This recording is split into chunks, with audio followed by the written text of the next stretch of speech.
Welcome back. Welcome back to another episode of Box Truck Testimonials. This is episode 4.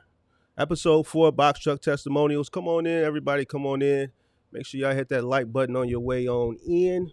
We're gonna get this roll call on out the way so we can get straight to it. We got another guest for episode 4. If you are interested in being on an upcoming episode of Box Truck Testimonials, you'll see my email pinned to the top of the chat. I do have some more people lined up. So if you would like to be on an episode to, give your testimonial, make sure you hit that email that's pinned to the top of the chat, and then we'll schedule a Wednesday for you to come on. All right, hit that like button, guys. Let's see who we got in here.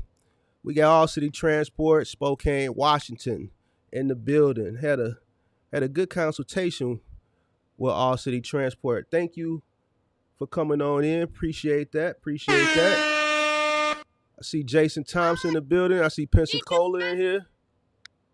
What was that? Okay.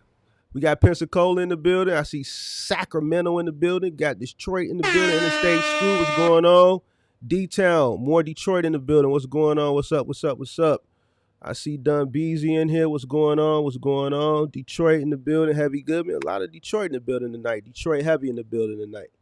Grace Logistics, what up? Uh-oh. You know when we coming with that Chi-Town, you know what we coming with. Boom. St. Louis in the building. What up? Shout out to everybody watching in St. Louis. Shout out to everybody that's watching on Facebook. What's going on? Uh-oh. Quincy Davis in the building. Is that say shy? Is that a shy? Uh-oh. Is D Walk in the building? I see, what's that, Cleveland in the building? I see Akron in the building. Josh Dennis. So all the Ohio people coming in now. A lot of Midwest in the building. Troy Haskins. What up? Cassie, Callie in the building. What's going on? 5-star VA in the building. What up? Yes, sir. All right, so look, let's get straight to it. Episode 4, Box Truck Testimonials. So concept I came up with about a month ago, and actually is doing pretty well. Gives people an opportunity to give their testimonial, all while simultaneously, the subscribers and the viewers can learn from people's windfalls and their downfalls. This gives a chance for people to tell their story and things that they made mistakes on. For people that are looking to get into this space, they know what to avoid. Things that they have done that were, windfalls, good things, tidbits that people can pick up and maybe apply to their business. So it's an opportunity from people that are in a similar space as you can learn from each other. It's easy. Or, with me and Kirk to get up here and talk, you're talking about 27 years combined. So when we talk, it's one thing. We can educate you from a level of experience, but it's also good to learn from people that are in similar situations as you that are just getting started. You guys can learn from each other. So that's why I created this show, so that people can learn from each other. All right, so tonight's guest, we have Jarrell Smith in the building. Mr. Jarrell, how are you doing? How are you doing this afternoon? I'm good. I appreciate you having me on, man. Thank you. Man, it's all good. So why don't you go ahead and give an introduction, tell us your name. Well, we know your name, but you could tell us your name again. Let us know where you're from, and just give us a brief introduction before we get into the box truck talk. All right. So first and foremost, man, I just want to I want to honor God, man. Thank Him for the opportunity to be where I'm at. Secondly, man, I just want to I want to honor you, man, for the people who may not ever get a chance to do this testimonial, man. I want to say, man, we love you, man. We appreciate you, dog, man. We appreciate all the content you putting out, all the information. I've been watching your videos since 2021, and I didn't actually get into like the middle mile area until 2023. But for that almost 2 year span, man, it was your videos. It was a couple other people's videos, but we just want to tell you thank you, man. Appreciate you. That's all good. I appreciate you. Yeah. So a little bit about me. My name is Jarrell Smith, as y'all know. I'm from Akron, Ohio. Um, so most people they don't know that city unless you know LeBron James. Yeah, man. A little bit more about me. I got locked up when I was 16 years old. I was in the streets. I was a good kid, but I was just doing street stuff. So at the age of 16, I found myself locked up. Uh, I got sentenced to 16 years, and I ended up doing 9 years, 3 months of that time. So during that time, I had to get serious with myself. I got serious with God. Started writing out some goals, some dreams, some visions, and honestly, logistics was not one of them. But I came home and ran into some obstacles of, just being on probation and working dead end jobs. I was working at Amazon, making 15.65 an hour, 10-hour shifts. Right after that, I was shooting straight to Wendy's, making $15. So I was doing 16-hour shifts every day. But something inside of me was just like, man, there's something more for me. I wasn't satisfied with that. And there's nothing wrong with that, right? Because there are people who like to work, but I knew that there was something more for me. I had a desire to be an entrepreneur. I had a desire to have more time to, to spend with my family, to spend with my wife. So yeah, man, I ended up working at Amazon and Wendy's on the side. I was working with a moving company, and I really liked moving. I had really liked it, man. I enjoy meeting people. I love people. Those who know me know I love people. So it was just something about moving people into their homes, seeing them smile, having those interactions that really inspired me.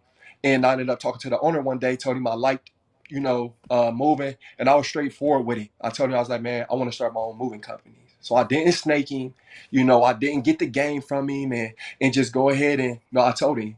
And he wanted me to actually start a franchise here in Columbus, Ohio. Okay, let me stop But you because you telling the whole story. We want to break it down, slow it down. We got two oh, hours. We got 2 hours. So okay, my bad, okay, my bad. okay, So okay. So what you slow it want to down. what you want to So know? so let me stop you. So first, let's go back to 16. All right, Right, right. you got locked up for 9 years. So that means you got out when you were 25, right? 25 going 26, All right. yep. So how old are you now? I'm 28. All right. So you got when you were 25. You're 28. So you've been out roughly 3 to 4 years. No, I got out in May 2021, so about 2.5 years. So two and a half years. All right. So Yeah, you got out in the midst of the pandemic. I'm trying to set the scene so the people can. I want the correct, people to correct. visualize it. All right. So you got out Okay. in the midst of the pandemic. You got locked up in what 2013, 2012. 2012. 2012. So Yep. a lot had changed from 2012 when you got locked up at 16 to No doubt. 2021. So when you got out at 2021, I don't want to go into what you got locked up for. That's none of our business. But I set the scene for us when you got out and you hit the streets and you got back to your neighborhood. What was going through your head? So it honestly it felt like a dream at first, but it was to be honest, it was like anticlimactic because everything that I've been hoping for and everything I was looking to, it was right there, but it was still just accurate. You know what I mean? It was Mhm. still just Akron, Ohio. It didn't change and develop. As I changed and developed as a man in prison, I too, like my preferences, my mindset had changed as well. So coming Mhm. home, seeing that the area that I had desired to come back to had not grew with me, there wasn't a connection there anymore. And I When didn't you know how when you when much you said when you said the area didn't grow with you, you talking about peers that you grew up with? I mean, yeah, peers, like it was like I came home, the same stuff I seen in 2011, 2012 was still going on. Okay. Yeah. Okay. So it didn't change. So it was kind of depressing because I was looking forward to seeing people who I went to school with see them successful or see them, doing things that they weren't doing when we was kids, just pursuing their dreams and goals. And honestly, I didn't really see that, and it was depressing, man. It was a level of sadness, but I had to, just keep doing what I was doing. All right. So when you came home, you had to get reacclimated to society. You went in at Right. 16. It was 2012. A lot has changed. Well, a lot did change from 2012 to 2021. And on top of things changing, you came home in the midst of a pandemic. Did that Right. make things hard for you coming home, or Honestly, and I say this humbly, I didn't really focus on no obstacles when I came home. Like I was willing to do anything. Like I didn't have a standard. I just wanted to work, right? I and I mean work. I didn't care what it was as long as I was working. So, I was working 16-hour shifts. I did not care. I did not run into any of those hindrances. The only hindrance I probably had was probation. Them calling me in to drop random urines and, them, taking my time out of my life to do whatever they wanted me to do. But no, when I came home, I was just so excited to be home. I didn't care what I was doing. I was making money. I was free. I was with I got to see my wife. I was with my bros. I was with the docs. Shout out to the docs. And we was able to just, I was able to just grind. I didn't really see no hindrance as far as COVID is concerned. what's the docs? So the docs is a name of like my bros, like my closest bros. And the Oh, docs is okay. an acronym for disciples of Christ. So we just, when we Oh, see each other, okay. we say, "What's up, You doc?" said when you And said disciples, okay. You said a Christ, okay, okay. Okay, yeah, I'll keep disciples of going. Christ. Okay, Yeah. disciples of So, Christ. so I was able to come home and I was in that community, right? I was with my bros and we were, while I was working, we started pursuing other endeavors as well that ultimately enabled me to kind of get away from working those 16-hour days. We had ended up starting a security company. So I was able to start making even more money on the side of what I was doing. And then I started Walmart Sparking, right? So this is for the people who, do Uber and DoorDash and stuff. Walmart Spark is similar to that. You just go pick up the groceries for people. I was doing So that. So I go ahead. so when you came home, the first job you did was gig work. It like the first one that I really committed to was the gig work, but I had worked at a factory for like a week, What was the which I factory? didn't What was care the about. factory? What was that? It was a rubber development plant called Polymerics in Cuyahoga Falls, Ohio. It's just a suburb right outside of Akron, and Okay. I was doing cool there, and I was hooping, and I got injured, and a lot of that carbon, a lot of that black material that you see mechanics get on their skin when they're working, they Mm-hmm. wouldn't let me work there because I had an open wound. So I ended up losing that job. My probation got on my heels. So I ended up ultimately going to Amazon and then working at Wendy's So because I needed to maintain a job. when you went to Amazon, you was working with Amazon, or was you doing like Amazon Flex, or was you working like for No, no. Amazon? So Amazon Flex didn't hire any felons. I tried to get that. They didn't hire felons, but somehow I was able to get into the warehouse, which Mm. I mean, rumor had I wasn't supposed to, but I got in and I just was, I Uh, wouldn't say I was grinding, like I was grinding out the time. They highly disrespectful up at Amazon. Like talk they about it. How was that experience? bro, How? listen, man. Yeah, let's talk They about want that. you. So I was in stow. I was stowing items, and they want you to stow like 267 items in an hour. What's stowing And they will items pull up. for people who don't know? Because I don't know what that is. Stowing items. So the way it's set up is like 5 different stations. You pull items out the station, you scan it, and then you put it into a bin. So that's pretty Okay. much it. So they want you to be scanning, put in the bin, scanning, put in the bin for pretty much 10 hours straight. And they would come up to me and was like, "Mr. Smith, have you not are you having a hard time, adjusting?" I'm like, "No." They said, "Well, you're supposed to be doing around 267 items per hour. You're doing 37." Damn. So And I they was hitting y'all like, with the metrics. They hitting with you with the metrics over "Man, there what?" too. Yeah, they had the metrics and all that, man. Like Man. bro, yeah, it was highly disrespectful, bro. They had me, bro. I quit the day I ended up leaving, walking out of there, because I was kind of like start getting into a mode where I just pick the item up and scan it. And one Uh, day, bro, I picked up a dildo, bro.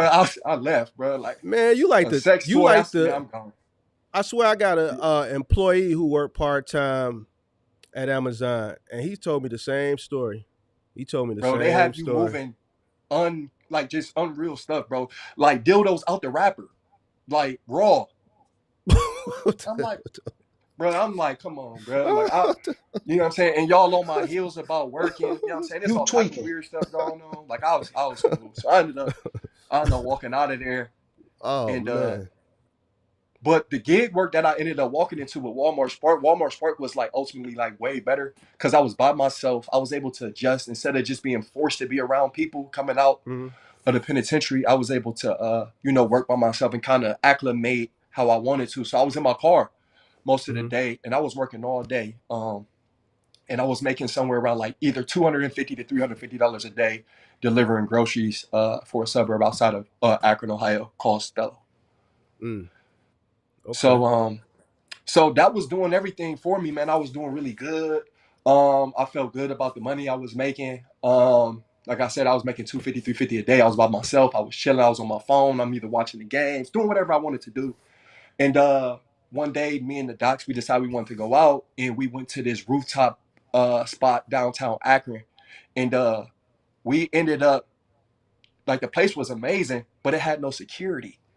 So while we at the spot laughing and eating it, we like, man, y'all, we should propose tonight that we should, do security because they didn't know that they had something valuable. So ultimately, we propose it that night, and they give us the gig. We never did security. Like they give us the gig, like just crazy. We ended up getting to a place where we was making like over $2,000 a night just doing security, just because we seen something that had value. Person didn't know it was valuable, and we was able to just find success Let, let me ask you doing that. this: So now, huh? when you was making, so I'm assuming the venue wasn't paying you 2,000.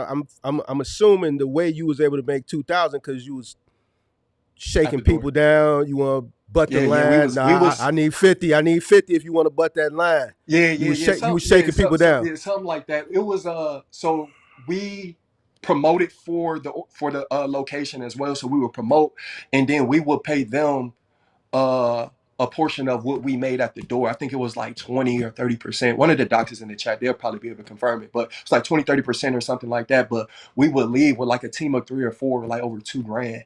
So Mm-hmm. at the time, like I'm comfortable. And the reason I'm bringing this up is because when I entered into the labor of moving, I didn't need it. You know what I'm saying? Like I didn't. It wasn't something I was doing because I needed it. It was Mm-hmm. something that I did because I said, "Man, I want to do this," right? Right.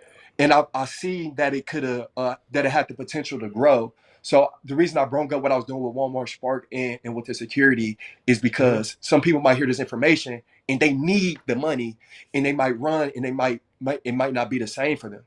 For me, when I wasn't doing labor moves, or I wasn't, doing the move itself, I Uh-huh. was Walmart sparking, and I was doing security on the weekends on Friday and Saturday. So I wasn't, what I'm saying, I wasn't empty. I wasn't doing it out of desperation. That makes sense. Okay. So let's fast forward. How did you get to the moving? How did you, start moving? What led you to it? How did you get started?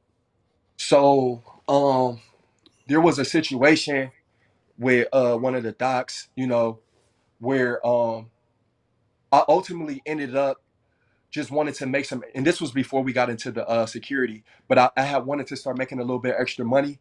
I was doing something else, it didn't work out. So Mm-hmm. my older brother Rello, he put me on with a moving company that was paying me $20 an hour. So I ended up Mm-hmm. doing that for about like 4 months, and it was cake, it was easy. Okay. And so you were working for a guy then, or a company, right? Yeah, I was working for a moving company, and as I began to excel, he began to kind of give me more freedom. He would send me to do moves, lead teams, and do things like that, doing out of state moves, stuff like that for his company. And Mm-hmm. like I said earlier, man, I really enjoyed it, and I feel like it was something that I could do myself.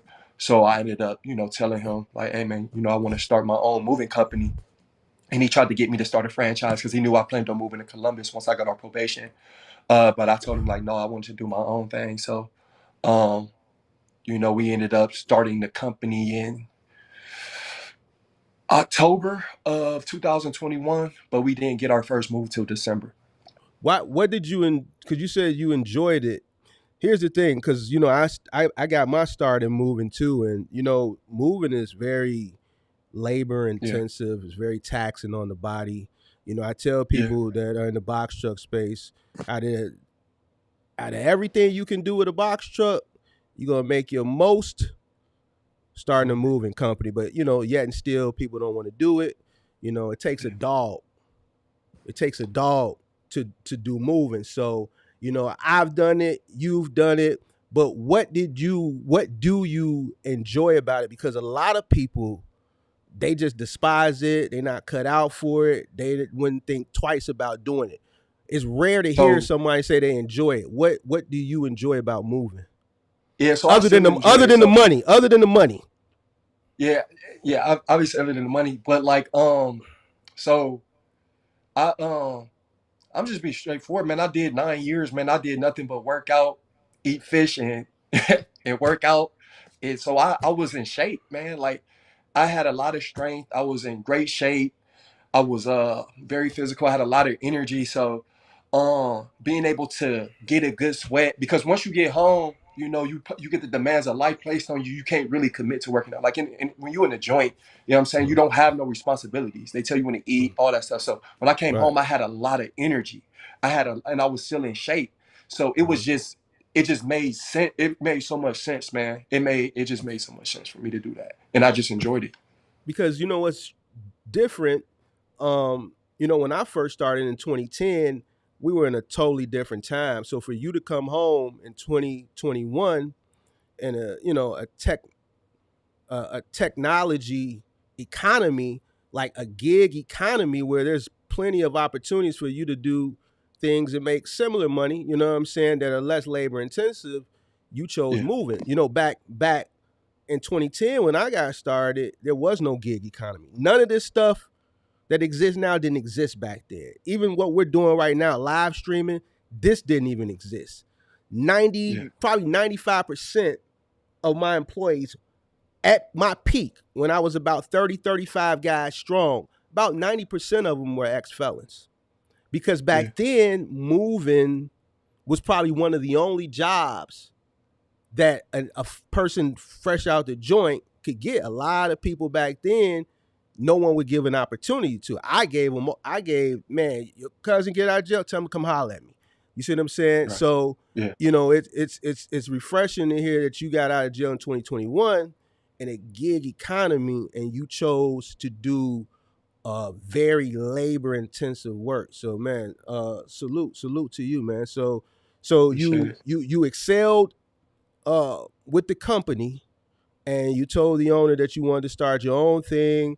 You now walk me through starting your own thing. Now, did you start it legally, or did you start the way most moving companies start, under the table? So yeah, like I was ambition without real course. You know what I mean? So we started it, the savage way under the table. Just getting to it. Walk me to it. Doing Walk me through it. Walk me through it. so Walk me straight through it. labor move. So the story with this was, so when I first started the company, like I said, we started in October. We didn't get our first move to December. So I was started off with like Facebook ads. I didn't What? know how I was Oh, gonna get a slow down, move. slow down, slow down, slow down. You started in October. Why didn't you get your first move into December? I had no course. I had no direction. You know what I mean? So I was uh I was trying to figure out where we was gonna get the leads from. So I put up some Facebook ads, and man, like that was like my first experience about like how cruel mankind had become since my release. Like man, because I was my ad. So if anybody do promotions on Facebook, it starts out wide and then it narrows in based on interactions. So I was Mhm. getting, comments from people in South Dakota, Tennessee, and they flaming me. You know what I'm saying? You stupid. You know what I mean? You retarded. Ain't nobody about to, yeah, I'm gonna hire you to come do a movie. Like they just talking bad about me. But what ended up happening was there was a guy from Florida who had a moving company who ran across my ad, and he hit me up and he said, bro, he's like, man, whoever's your marketing company, he said, man, you need to holler at them. You really don't. He said, matter of fact, you really don't even need them. He said, man, just sign up with Thumbtack. He said, man, I did over 6 figures last year alone with Thumbtack. I'm like, for real? Mhm. Immediately, bro. Like right after that comment, I got on Thumbtack. So you I don't. I guess you could say you probably your timing too, probably because you started in October. You're in Akron, so moving season was over. You know what I'm saying? If Right. you would probably started in like March of the following year, you would have took off. Even even if you would have put some Facebook ads up, but even still on Thumbtack, that's probably why you wasn't getting, because even probably when you got that first job in December, it probably still was spotty jobs coming. You weren't getting consistent jobs back to back, were you, on a No, daily it was basis? it was shaking, Mark. It started shaking, man. Like me and my older brother Rello, like we was You know just what? two I'm manning. tweaking. This was the pandemic, so things was a little off. But Yeah, like a lot of people had. So during that time, what our bread and butter was what we called interior moves. No truck, just coming in, just moving stuff around the house. You know what I mean? People mm-hmm, wanted like, and it's like a lot of suburbs once you start heading towards Cleveland, like Willoughby and all Ash. Like you get into all that stuff, but um, it's some people who might call you and say, "Hey, man, I want my fall couch. I got a spring couch that's in my garage for the springtime. I want to get ready for spring. Can you pull it out my attic or can you pull out the garage?" So we got a whole bunch of interior moves where people just wanted stuff to the curb, where mm-hmm, people wanted stuff going to to different places in the house, and we had a mm-hmm. 2 hour minimum, right? Right. So we was charging What was your charge? What did you charge? so we was charging $1 per mile round trip. So for simple numbers sake, if No, for somebody the was 30 in-house, miles away, for the in-house. oh yeah, yeah. For that too. We was charging $1 to get there, $1 per mile to get there, $1 per mile to Okay. get back. And then we was charging $80 per hour with a 2 hour minimum. For two guys. Yeah. Okay. Okay. So again, now mind you, this is still while I'm doing. So now this catches up to when we're doing the security and I'm still doing the Walmart sparking, the gig work. So Mm-hmm. again, this is at first it's like it's catching on, but I'm still supplementing. Like this is more supplemental to what I'm doing than anything. But real soon it began to become like my primary source of income because once I got on Thumbtack, it just like and I was thirsty. You know what I mean? Like, as soon as my Thumbtack notification went off, like, bro, I listen, kept the volume up on my phone, went to sleep. If I heard it, I'm getting up. I'm contacting the customer. I got the automated response. You talked about Thumbtack, so you know what I'm talking about. I'm sending the automated response, sending it like I'm immediate because I've seen really quick that usually because moving is such a despised work, people hate every aspect of moving. So the first company who usually contacts the customer is usually the one who books them, especially if the Mm-hmm. price is fair. So a lot of the time I started booking customers because Thumbtack could tell you how many other people they reached out to. I'm like this. So by the time they reach out to anybody, I already done gave them the best quote they gonna get because I already studied the market. I went on Right. Google and I said moving prices within Akron, Ohio. So I seen around $100 to $160 an hour. We went Mm-hmm. 80. So we undercutting you off rip. We undercutting you off rip, and then we doing a great job because we not just people. We actually have experience. Like I did this for a while, and I caught on really quick. I did it for about 4 months, caught on really quick. So obviously, I wasn't a pro, but I became a pro during the process of, just the beginning part of this transition.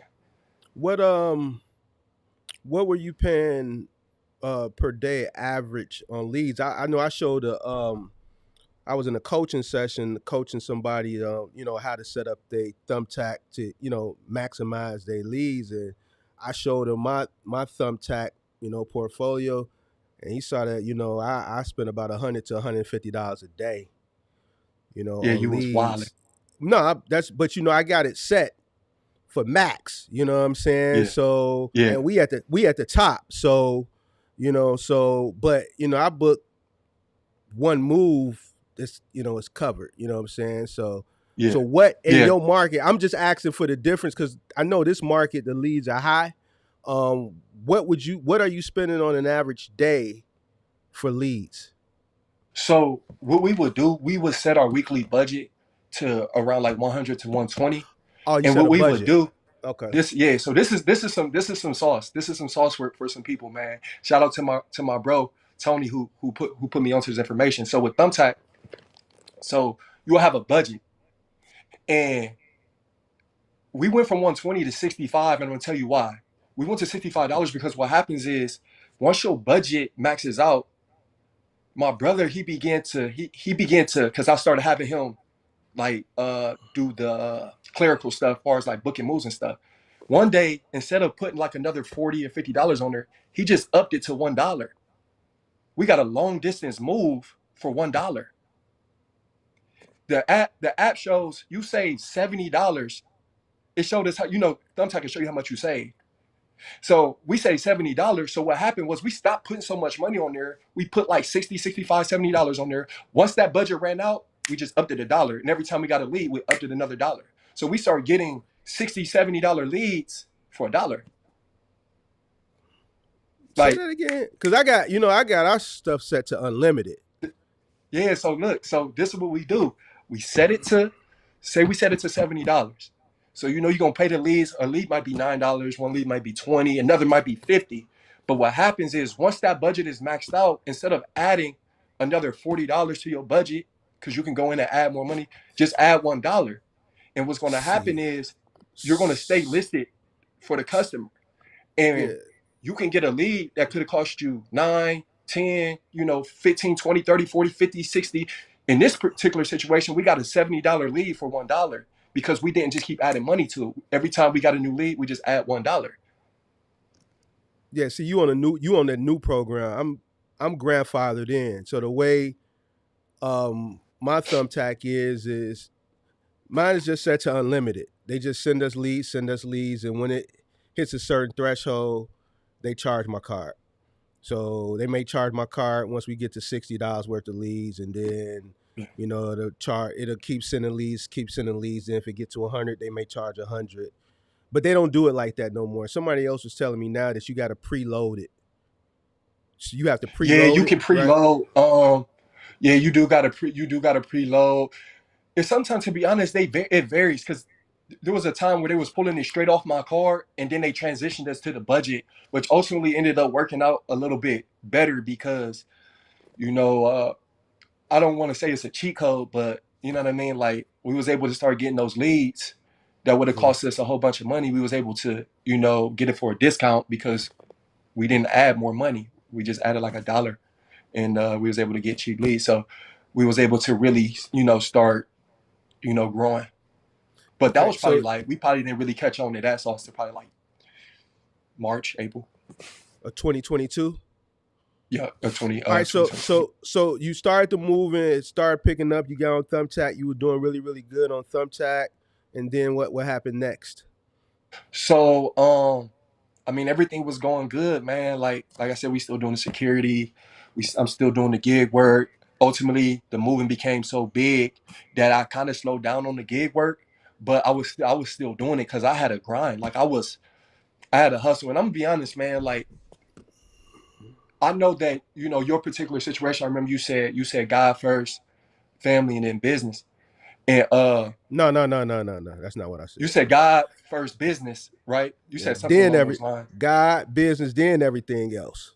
right? So for me, it was God, family, and in Mm-hmm. business. But see, this is the thing, man. I don't know. Like, I got a woman that motivates me so much that I can dig from a place where I don't feel like doing. Like I can dig and say, "Oh yeah," because for me, it's like it's not just about me. So I'm able to tap into a whole different reserve of a motivation, especially during that time because she held me down the last 2 years of my bid. So I met her. She came in to minister with her mom. Seen her. She's been a part of my life since. So when I came home, because of her faithfulness, I wanted to reward her. I wanted to be honorable to her. So a lot of the stuff that I was doing, it wasn't about me, right? It was So like, you, man, I so want you to, you met her while you were locked up? yeah, yeah, Because I was wondering. I know you said you got married. I mean, you went to jail when you were 16, but you were married. yeah. So I didn't. I was trying to figure that part out. Yeah, so I got locked up at 16. In 2018 is when she came in with her mom, and they was gonna have to put me in the hole. I said, yeah, they gonna have to put me in. Yeah, she was. So Yeah, you shot your shot. So she came in to do ministry. She came in with like the church ministry to like yeah, yeah, yeah, pray and yeah, all that. And you yeah, shot your yeah, yeah. shot. Her mom was ministering. She's an armor bearer Okay. for her mom. So while her mom was ministering, she was praying for her mom. And I seen that's all I needed to see. That was the first thing I needed to see because I'm attracted to a spiritual woman. Then I got You know what I mean? I got a little closer. Cause I came in on the fifth row, moved to the third, then moved to the first. Got a good. I said, oh yeah, she cold. Yeah, she cold. So I went on ahead. It didn't work out the first time, but when she came back the second time, yeah, they was gonna have to. I was already in prison, so I was like, yeah, there ain't no way she about to walk up out of here again without me saying what I need to say. So, you know, Okay. a All few right. years later, So we married and we have a son. okay. All right. So let's get to the truck. The moving business is doing good. All right. Let's start talking. Let's start talking money. That's what Right, everybody want to know. Let's start talking money. right. 2022, because right, you still doing moving, or you doing you're trucking now, right? So the way I have my schedule, so I do truck, I do both. So the way I will have it Hold set on, up I don't now. want to get to that yet. I don't want to get to the yet. When did you when did you start trucking? So I just recently started trucking this year. Okay, I got all my right. So MC approved in June. okay, so you had a full 2022 of moving there, right? Yeah. All right. What was your 2022 like for moving? So it was good. So we grossed 147,000. And that was with, now walk me through your setup. Were you all labor only? Did you buy a truck? Were you renting a truck? No, so again, we were just gritting and grinding. Uh so no, we did not own a truck. It was majority labor only, especially in the beginning. But if we were to, need a truck for a move, we was just getting it from U-Haul. So you made $150,000 just doing Yep. labor only work. No, like we did both, but the majority of the stuff we did was labor. Right. So majority of it, Yep. if you had to make a ratio about how much was labor only in I'll comparison say to like truck. about 60/40. About So 60/40, sixty maybe. forty, Yeah. right? So 60/40 pretty much just came from labor only, 150 Yeah. grand. That's pretty Yep. good. There's a lot of people Yeah. out here with Yeah. box truck that can't make 150 grand, with Yep. a truck. So that's really good. So 150 grand, you gave us your numbers, charging 80 an hour, 2 hour minimum, and then you charge $1 a mile. Now, when you did do truck moves, where would you rent your truck from? So what we would do, and as we got better at what we were doing, and our reviews went up on Thumbtack, so did our price. So we ended up going to $100 an hour, and then we started getting, other docs to come do moves with us. So again, these is my bros, these is my community, these are like I'm with them all the time. So we love being around each other. So we also love making money with each other. So we would we would have 2-man moves or 3-man moves. So we would charge 100 for two, 120 for three, and then 140 for four. And then once we raised our price, excuse me, I'm sorry. So our original price was 80 for two, 120 for three, and then 160 for four. Now Oh, our y'all can, price is uh-huh. yeah. Y'all Now kind our of price cheap. is yeah. Yeah. That's why we were able to undercut a lot of the competition. Like 2 Men in a Truck, which was based out of Akron, Ohio. We had people call us with 2 men in the truck's quote, and like they just charged me like 1,500 for like 4 hours. Like, what's your quote? Hold on. They charge With $100 a man. That's what we charge. $100 a minute? A man. Oh, okay. Okay. $100 an hour a man. Yeah. Yeah, so So we was able to severely, not emphasize severely, we was able to severely undercut the competition while making more money than we ever seen in our life. On quick sidebar, in the midst of doing this, I had started building my own personal credit. So that's gonna be important for the future. okay. So you didn't tell me where you rent the trucks from. So we would rent them from U-Haul. So if the customer was in the 44305 area code, we'll go to a U-Haul that was in that 44305 area code and Okay. pick the truck up, And then you'll move them, charge the and then drop the you, truck back off. and then you'll charge the truck Yep. So we was rental to the customer. yeah, but we was Okay. upcharging. Okay. So we was charging $80 for the truck itself, and we was also charging $1 per mile, which because you was a U-Haul dealer, that's 79 cents per mile on the weekdays. So we was Man, you charging a watched all, dollar. you watched all my videos, huh? Because I Yeah, think I yeah, only I mentioned be tuned. them. Okay. Yeah, Appreciate you. I be tuned in. Yeah, I All be right. tuned in. So It's a couple people in the chat who be tuned in too, though. They Okay, really, I they really appreciate give it. you, I yeah. appreciate it. But yeah, so I was charging, so we was charging 80. I mean, yeah, 80 for the truck, Mhm. $1 per mile. But like wrap and pass and stuff like was included. So it was like you said, baked into the cost. Okay. All right. So boom. So you made 150 for moving last year, with majority of that just being labor only, which is really really good. Were you on U-Haul moving helper, or was this is No, just mostly Thumbtack? this was mostly Thumbtack. What ended up happening was I ended up getting a lead from a and this is some more sauce, man. So I ended up getting a lead from a real estate agent. And Mm-hmm. this real estate agent, she also Mm-hmm. staged homes. Mm-hmm. So Mm-hmm. I became the exclusive mover of this real estate staging company for a very big movement for a very big real estate company here in Columbus, Ohio. Mm-hmm. So even outside of Thumbtack, we were staying busy because Columbus is a big market, and Mm-hmm.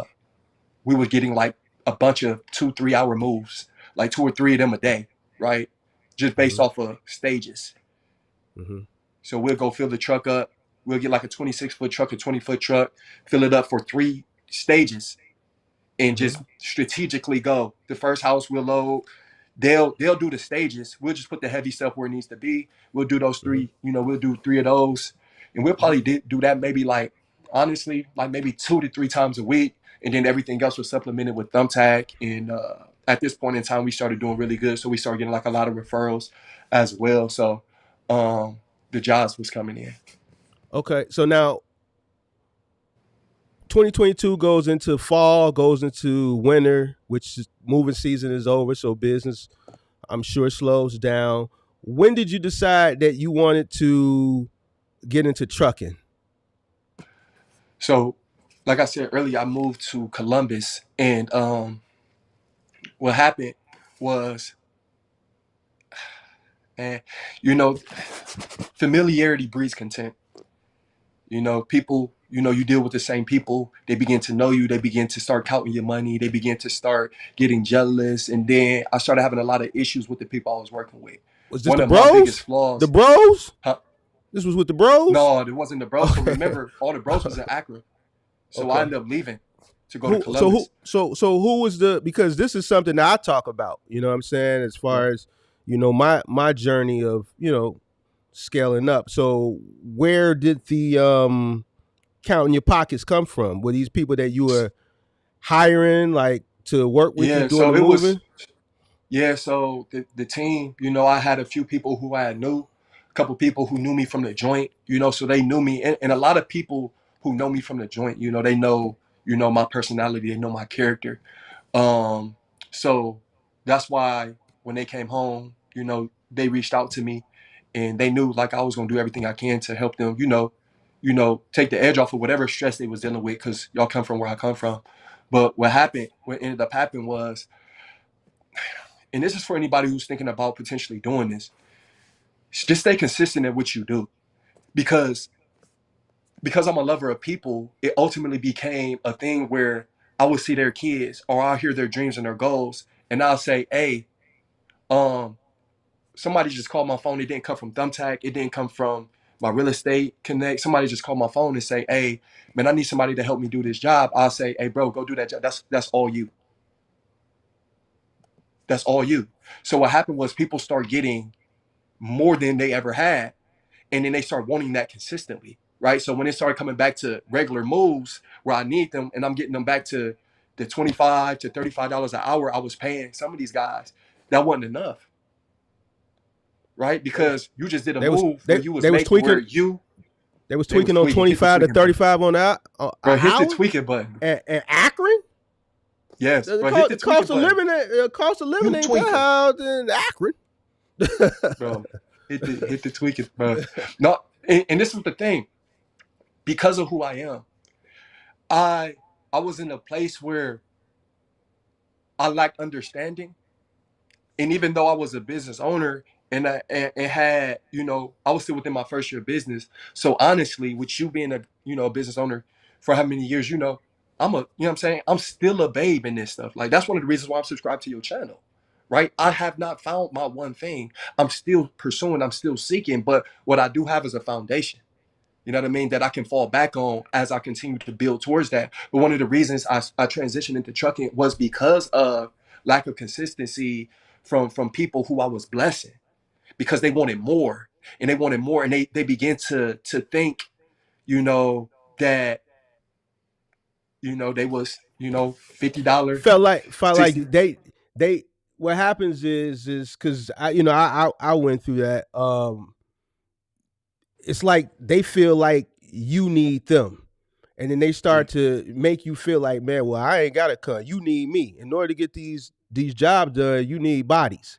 So either yeah, pay me 35, 55, whatever they was asking, or I ain't coming to work. Is that was what was going on? They was trying to lean on you, pretty much. yeah, bro. Like, exactly. That was exactly what was happening. And like, my biggest thing, like, really, really early on, because Columbus was such a big market, I was like, and this is just the mindset of some people, man. Like, and this is how they think. They want the easy way. And I would tell them, I was like, bro, listen, man, like, you don't have to work for me. I said, bro, I will show you how to do this yourself. I will show you how to do this yourself, bro. Like I'm not, this isn't exclusive. It was freely given to me, bro. Like, I will show you how to do this, especially because you come from where I come from. So Mm-hmm. I would share some stuff with, bro, and they would not be picking up what I was putting down. And I had somebody accusing me of using them and finessing them. And I was like, bro, when you first started working here, you was making $20 an hour. I was like, you're Mm-hmm. making $35 an hour minimum. Like, how am I finesse? So it just started to people wanting more and more and more and more. And I was like, I'm tired of depending on these type of people. Mm-hmm. So what can I do that's interconnected to to what I already do, where I won't need people as much, It's right? funny that you say that because I've been trying to instill that into my channel since I started it. We're coming up on times now where building a business where you're dependent on people is becoming hard. It's hard, and it's only going to get harder. So you kind of have to create businesses where you Yeah, can make good money and only have to depend on yourself. So you saw that very early.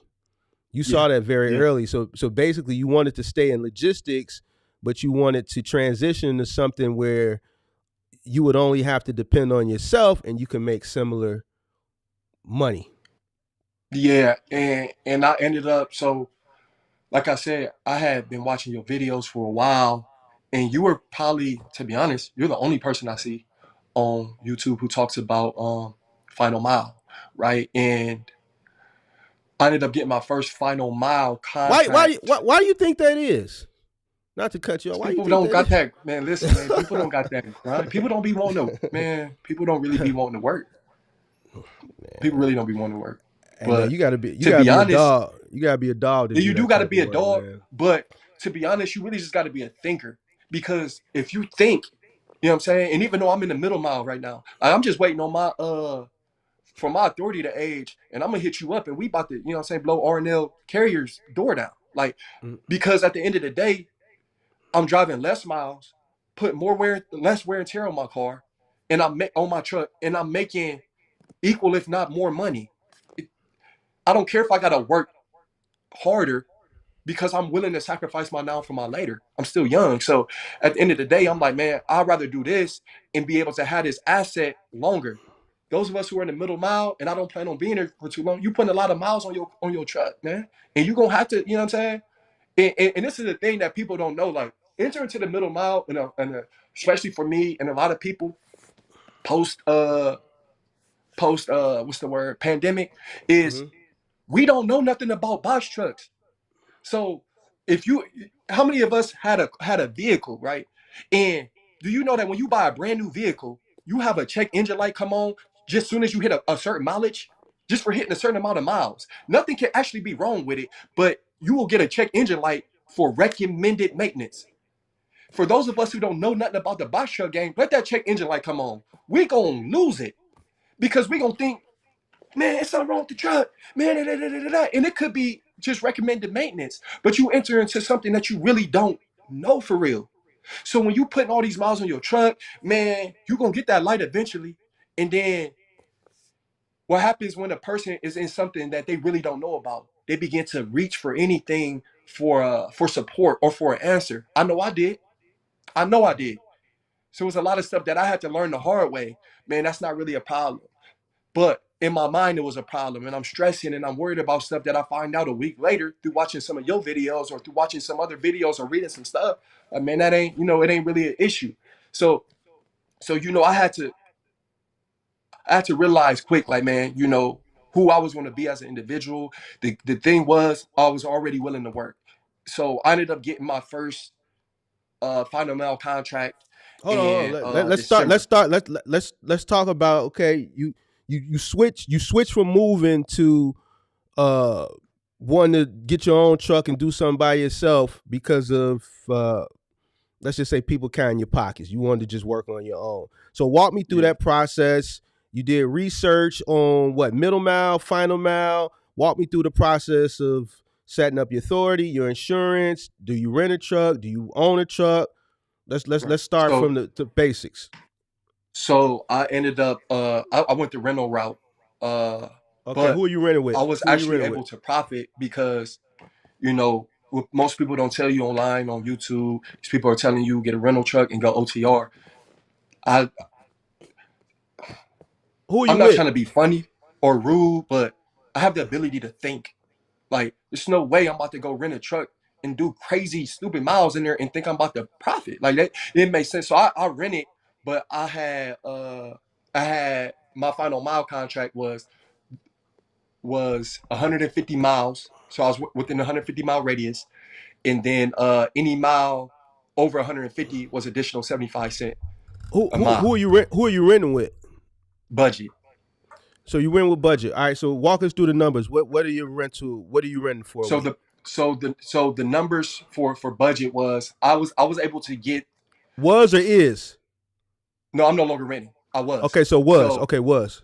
so I was able to get in a 15-foot box truck for 325 a week, and I Mm-hmm. was getting 18 cents a mile. I was Ooh, averaging yeah, around that's high. 750. Yeah, I was averaging around 750 to 850 a week between the miles and and the gas and Mm-hmm. that stuff. What were you doing with a 16-foot box truck dedicated? So listen, so they tell me. Who told you? Who was they? So the person who had the contract, so the company I was Johnson Family Transport. They had the contract with AIT Select, Select. and they tell me, it's like, yeah, man, you need a 26-foot box truck. I'm like, man, you can't rent one of those. Like, you can't find one of those with a magnifying glass and a hound dog. Like, they was gone. Right. So I'm like, look, I'm like, man, can everything fit in a 16? He like, man, I don't know. He said, but look, this is what I'll do. And shout out to Box Truck Jay on Instagram, my bro, Jalen. What he did was he had a 26-foot truck. So when we would go there, he would take the bigger deliveries because he had the bigger truck and let me get Mm. the smaller routes. Right. So I was fitting everything on the 16-foot truck I was renting. And Right. that was grossing 3,300 a week base, plus the additional 70 cent a mile if I went All right. over All right. 150. So you was making 30. You was grossing 3,300 a week in a Right. 16-foot box truck for Select Express. Now I'm curious because shout out to Select. I ran for Select for many years. I was the cleanup guy for Select in Chicago. What were you doing to gross 3,300? Was it Bye Bye Baby or Dick's Sporting Goods or what? What were you doing It was all drops. Literally, I was just doing drops, just door drops. So I was picking up for stuff for for who? Sam's Lumber Club. It Liquidators, was Sam's Sam's Club, Club. Okay. some Dick's Sporting Goods, and it was another furniture spot. Like, it's a place. It's a real cheap furniture spot though, not IKEA though. Cost World Market, Home Goods, No, not Home Goods. West It kind Elm, of the symbol is kind of Creighton. like it looked like a flower. The symbol is a flower. It might be some regional local company out there. If it wasn't Creighton Okay, Barrel, West yeah, but Elm, yeah, we was Floor and it Decor. was mostly that. The only time it really got hard was when people had safes, like gun safes that they wanted. From Dick's You know. Sporting Goods. Yeah, from Dick's. So now was this just you or you and a helper? So this was me and the helper. Okay. Uh, at the time, it was like dude was like my most consistent. Like he was a dog. Like he was in a mode where like, bro, just call my phone. Like, bro, I'm ready. I'm I'm So ready. I'm willing. And we had a good relationship. At so that time. 30 So so 3,300 gross, and your truck, you were your expenses as far as your truck rental for the rental and the mileage was about 750 to 850 a week. right. And then Yep. what were you spending in fuel a week? So I was averaging it, and it depends because sometimes I did go over 150 miles, but I know that I was spending if I was running it 5 days a week, I was probably spending somewhere around like not even $100 a day. So I say somewhere around like 450 a week in gas. Okay. So you was, let's say, $1,200 on average you was Yeah, I costing you know a that week. my end number, So like the end number, like from all the deductions, I was barely making 900. Like after all the after expenses, I was after barely making paying your $900. guy, paying Yeah. the After truck. paying my guy, after the truck, the rental, the miles, the gas, and then I didn't have my own insurance, so I was under their insurance. So they was charging me weekly for insurance. So at the end of the day, Budget. I was coming like 900, somewhere between like 900 to $1,000.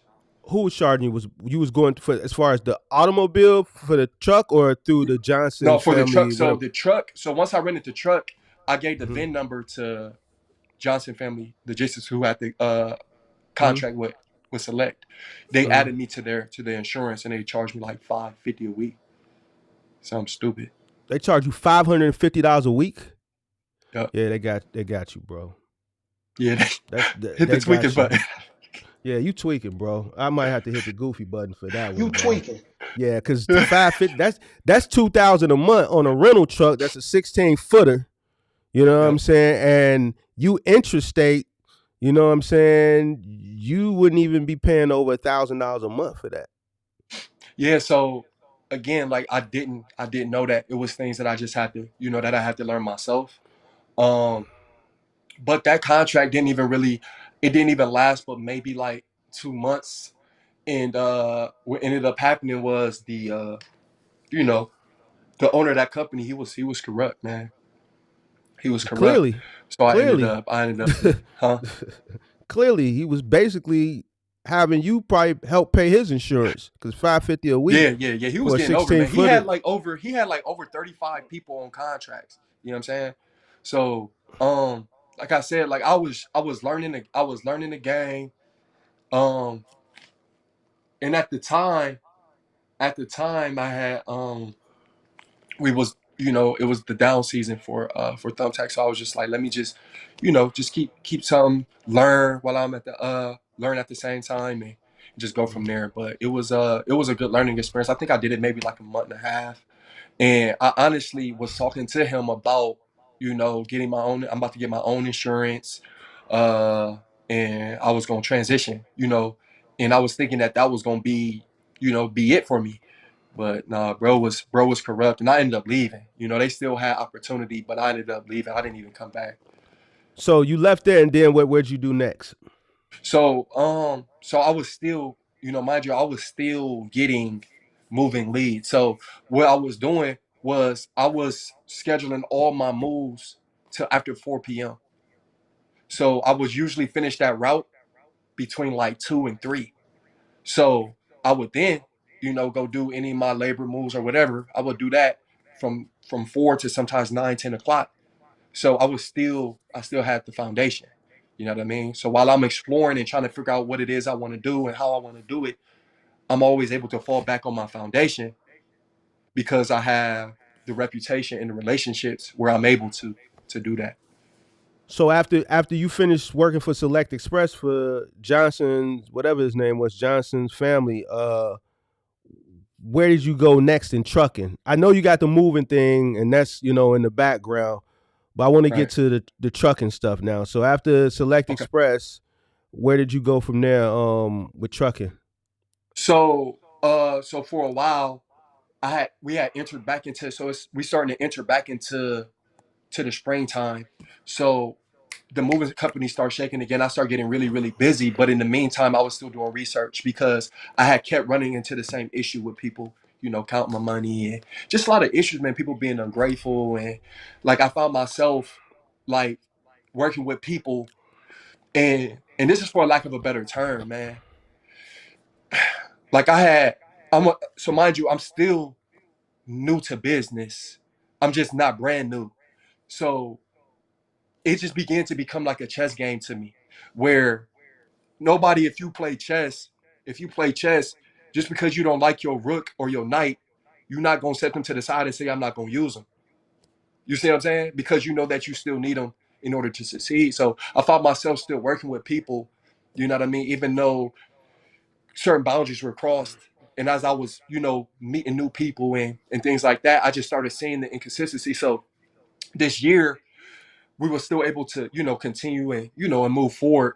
But I just kept a certain solid team. I stopped trying to have the bigger team, and I just kept one or two people, and I just kept feeding them. Right, I just Mm, kept the same people. Like if even if it was a 4-man job, I would do it with 3, right, mm-hmm, and just tell them like we're gonna be out here longer, and I'm gonna pay y'all more, like because I didn't want to keep dealing with the just the over of it costs more money to train somebody. You know what I'm saying? It take more time to train somebody and more money to mm-hmm, train somebody than just deal with the same people who already know what's going on. So we end up just killing it all the way into, I want to say, about May.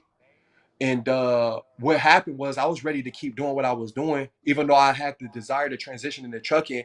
But my wife, we had just had my son in February of 2023, and she mm-hmm. was, she was Congratulations. transitioning just into motherhood, and she no longer wanted to work, right? She wanted to be Congratulations. home and just work from home and things like that. So I was like, well, the only thing that I can do where I'm gonna be, where I know is going to be able, you know, uh, to bring in some income is keep them moving, but I'm going to also get into the logistics where I'm actually going to Mm-hmm, transition into OTR, and I'm going to I'm gonna get me a truck, and I'm gonna run the bag up.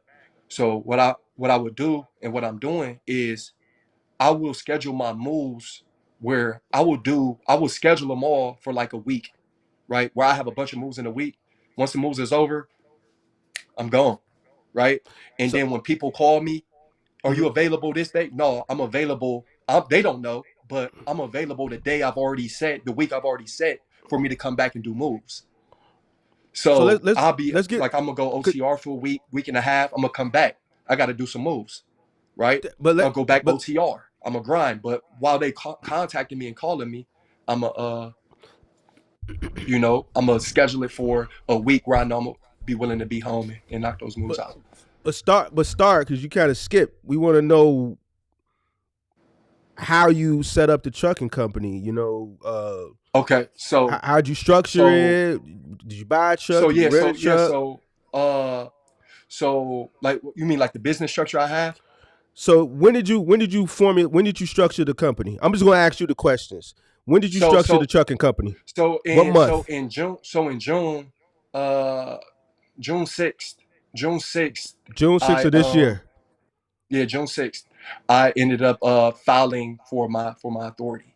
LLC or S corp? It's an LLC that runs as an S corp.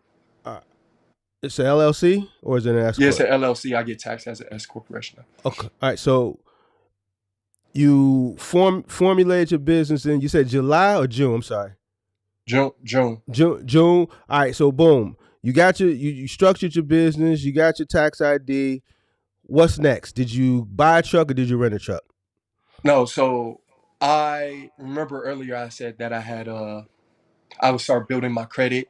Uh we were able to, I was still making money, but I was building my credit. And my biggest thing was like, I don't want to use my money to make money. Like if I can use somebody else's money, whether it be credit or finance, whatever it may be, to get into an asset that's gonna help me make more money and pay back what I owe, that's what I wanted to do. So I began to go online and look for trucks. So I went through Penske, I went through Enterprise, and I ultimately ended up just going with Ryder with a 2016 Hino 268.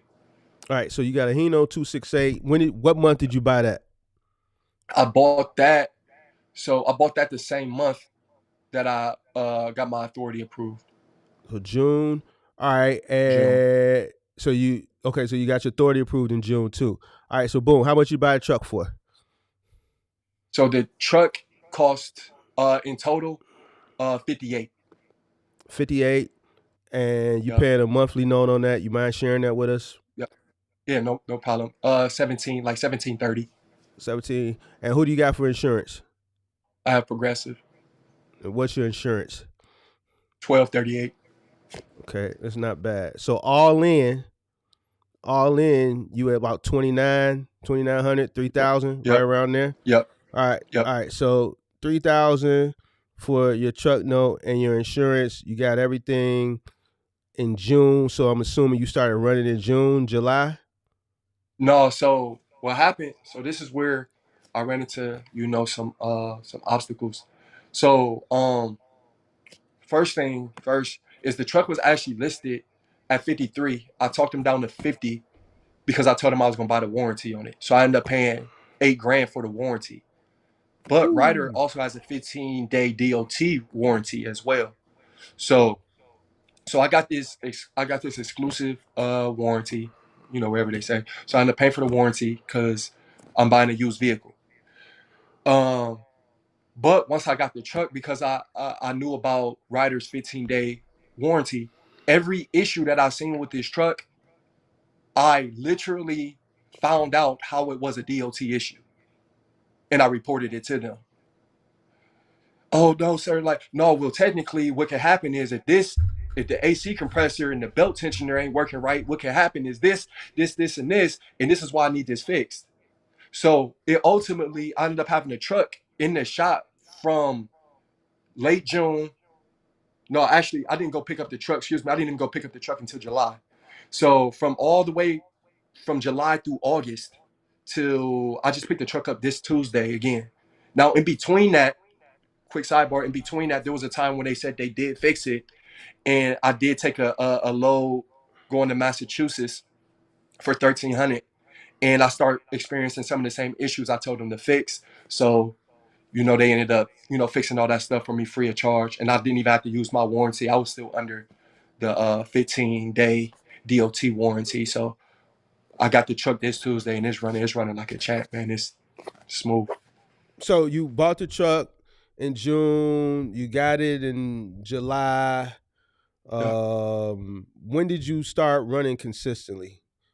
What month did So you really this start running this right consistently? now will be my first week running consistently. This week. This week right here that I'm in. This week right here. All right. So, so the truck has been pretty much in the shop for the past 2 months, month and a half. Yup, it was in the shop, and Excuse me. that was one of the reasons I wanted to share this testimonial. Is because one, if you're gonna buy a used truck, man, get a warranty, man. Like that's first thing first. Like get a warranty.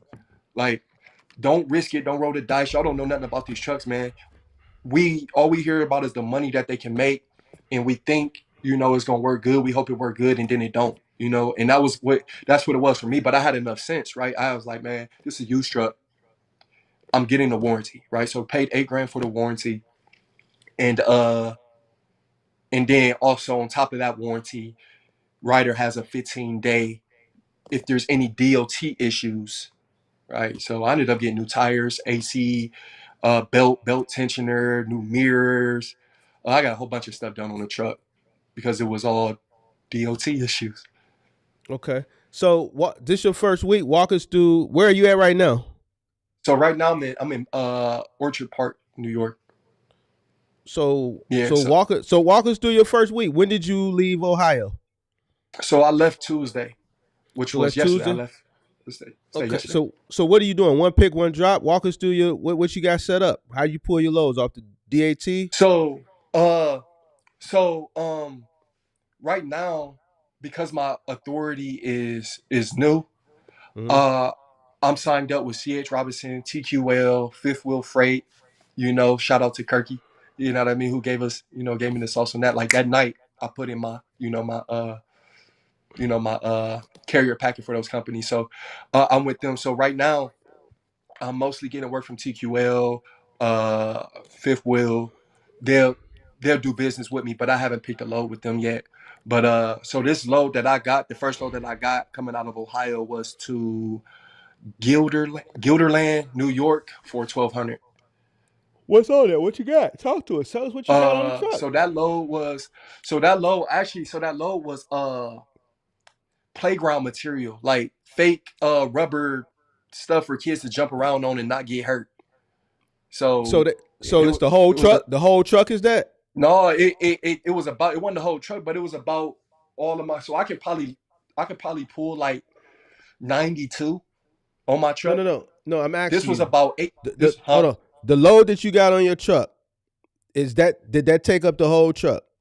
No, it didn't take up the whole truck, but How? it took up almost all of my weight that I'm able to So you to doing one carry pick? So you doing one pick, one drop? for this load. Yeah, for that load, which I dropped already. For that load, I had to do one pick, So from Ohio one drop to New York, you said, to Gilderland, New York. Yeah, and how much did that pay? that's 1,200. And how many miles? That was in total, including deadhead, it was 738. So it was And where? around like $1.60, if I remember, like $1.65 a mile. And where you? So you're in New York right now? Yeah, so I ended up dropping that load today, and I deadheaded like 30 miles to Canal, some Canal, New York, about 30 miles outside of Gilderland, New York, and I'm taking the load to Illinois. So what's talk? Uh, What's that load? this load is a bunch of steel casing, like shelving units. It's real light. It's like 3,000 pounds, and the rates is real, man. Everything you guys heard, man. You just got to be willing to to grind it out. Cause I tried to get Tell us the rate. Don't skip the rate now. I tried to get as much as I could. I only got this one going out for 1,200. So the And same amount. I'm going more miles. But because the load is light, what part of I can only Illinois? get 1,200. Where in Illinois you going? Uh, Crystal Lake, Oh, you going to Crystal Lake? Um, and that paid you how much? 12. And that's about what 900 miles? Yep, pushing Nine 9, hundred miles? Yeah, yeah. You pushing probably 9. want to get. You probably want to get with Kurt. Yeah, you want to Man, I get would with love Kurt. to, man. You gotta get with But Kurt. it's it. You gotta do a partial training. You gotta do a partial training. Yeah, I was trying to get some. I was actually trying to get some partial. It's just, man, it's tough. I definitely need to take you up on that. I definitely need to get with Kurt, because I know that the partial game is where it's at. But you know, once the truck was sitting still for a while, for that 2 months, so those was truck notes and insurance that I was paying. Now this is another thing. This is some more sauce.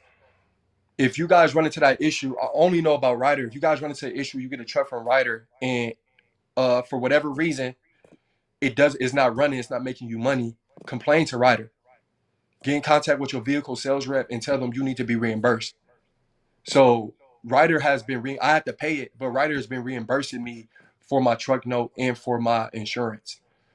So it just take them like 2 weeks to get the check out to you. So I paid it. They send me the money back. Get with Kurt, bro. Stop doing them one pick, one drops. Yeah. I don't want to put you in the circle, man. No, listen. Hey, I don't mind. This is the thing. I don't mind. Cause going to New York, I I want to don't know what mind them being in a circle. Listen, I'm what's not the gonna stay in a tolls? Hold circle. I on. don't mind What being in a circle. what's I them? want to Hold on, learn. Like, hold on. I What's them tolls? Hold on. What's them tolls out there? Cause I know you hit some tolls. so I don't know. I had pre-pass. So I had to wait like a few days for it to hit my account for me to find out. Cause I haven't been paying. I don't. Coming from New York, Huh? you gonna take 90, right? Yep. That's I ain't all gonna lie. I ran tolls. into like, man, no cap, man. I ran into like, I'll have to say at least 9. at least 9 But different signs that said, you know what I'm saying? Say you get, you know what I'm saying? but see, that's what You I'm getting saying. told, With man. that one pick, one drop coming through them tolls, like you finna be paying 32, 34. It's a toll somewhere in there in that route that you're gonna have to come. I came through there, man. It was like a $75 toll. You know what I'm saying? Yeah. So Yeah, yeah, man. already estimated like, you know, a number, like a set number. But like I definitely do need to get with Kurt. I definitely need to just get a better understanding of the partial game. Because what Get with I Kirk, came man. back, bruh. Get with Kirk. Man. First of all, the drive is serious. Then these brokers really is terrible. And then I had a dispatcher actually help me get the load. So it just was like, I'm not about to be paying the dispatcher. I need to learn the game. Like, you know what I mean? I was okay with getting the dispatcher, and I had the dispatcher for that first load I got for 1,300 to Massachusetts, but I got it so that I can observe. I told the dispatcher that before they book a load to call me. Like, while they talking to the don't I talk to no I broker for I've me been, I've without me been, on the I've been, phone. I've been listening to you, man. Just listening to you, pretty smart guy. You articulate. You can do this on your own. Just get with Kirk. You know, learn the Yeah, partials. I'm sure you can comprehend it really well. Just listening to you, you're very articulate. Your vocabulary is extensive, so I know you can comprehend very, very well.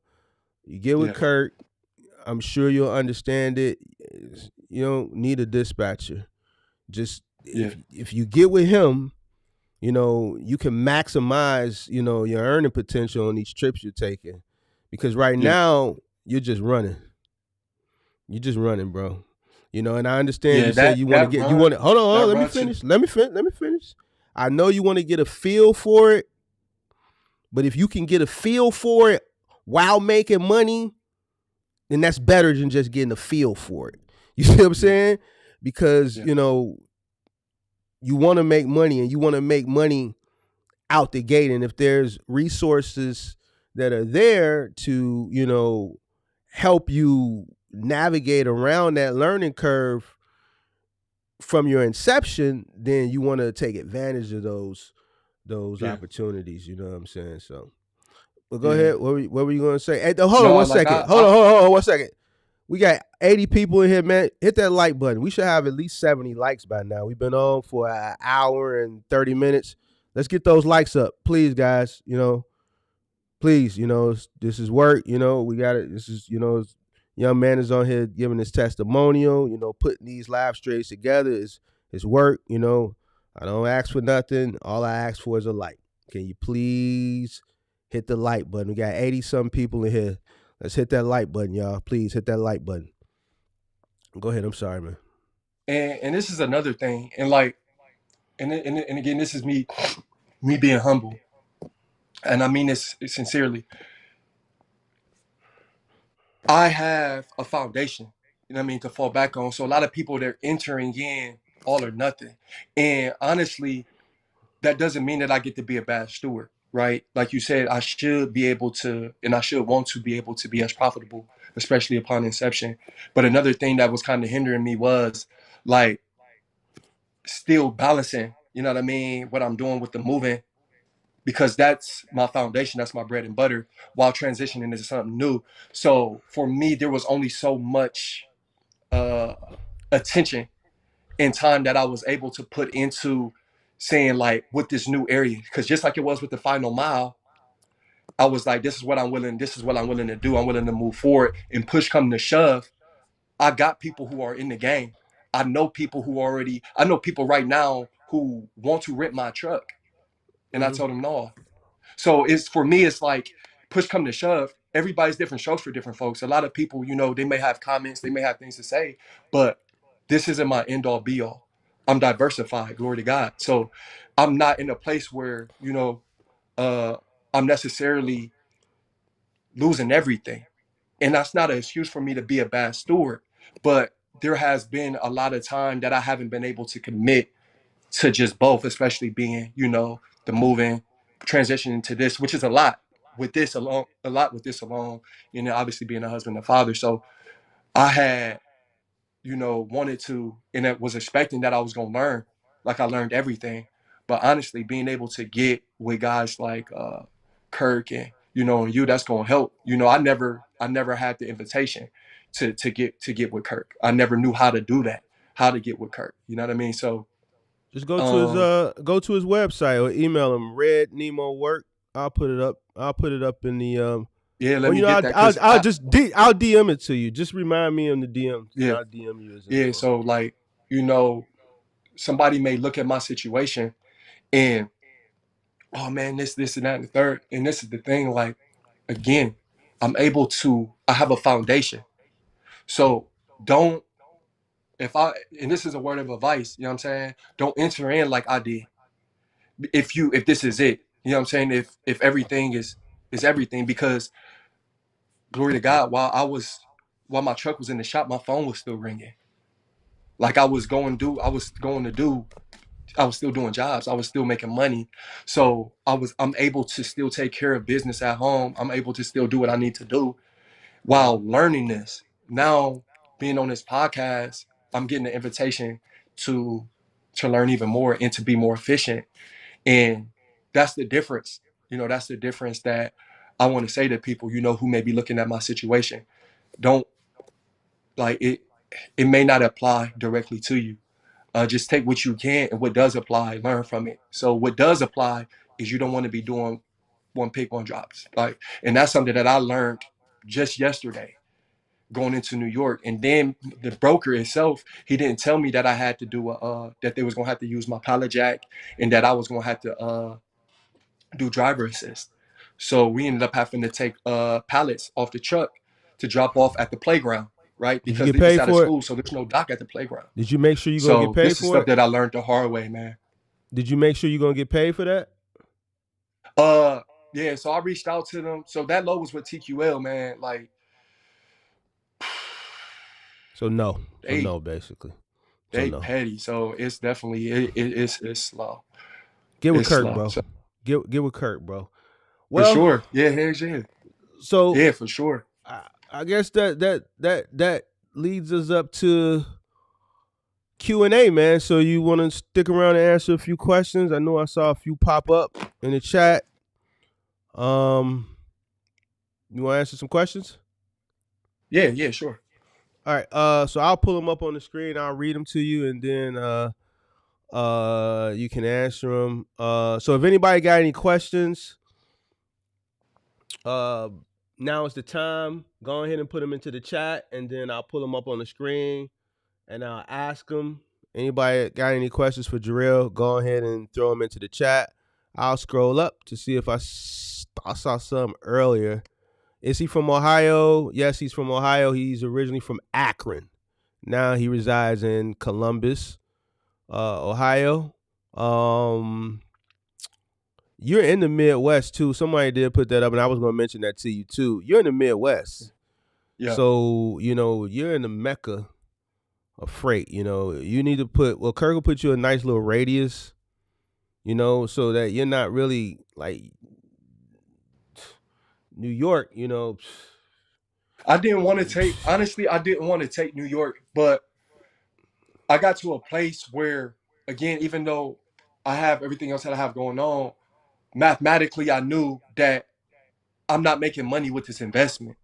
So I wanted to just get moving, and I wanted to adjust in the process. And it's like, really quick, I seen, bro, I ain't gonna lie, once I seen like that sixth toll sign, I said, man, bro, like they it's just different. But it for me, I learned that the hard way. So, you know. I got a question for you.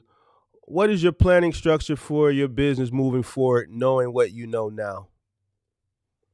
So what do they mean by that? My planning What's your structure. what do you plan for the future?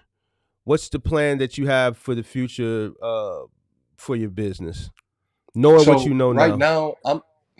now, I want to learn how to obviously master OTR. I want to learn that, but I just want to age in my authority. I want to get in final mile. Like OTR isn't what I want to do. and I said that earlier, because it doesn't make sense as it pertains to your assets. You're going to, um, I'll run that truck crazy. You know what I mean? If OCR was the goal, so I want to get my authority active long enough where I'm able to get signed up with You carriers like R&L, which Mark always suggests, and even other carriers, but your authority, they do require your you authority to be sometimes 6 months to 9 months, and even some to a year you that I've seen. So you that's want to that's the do goal though. OTR you isn't what I want to do. Get into final mile, and if I could sprinkle in some OTR here and there, or excuse me, some regional here and there, that's cool too. But OTR, you want to but do final mile curbside would be final dope, mile? You want to do curbside final mile? Or you want to do big and bulky? bro. I don't care.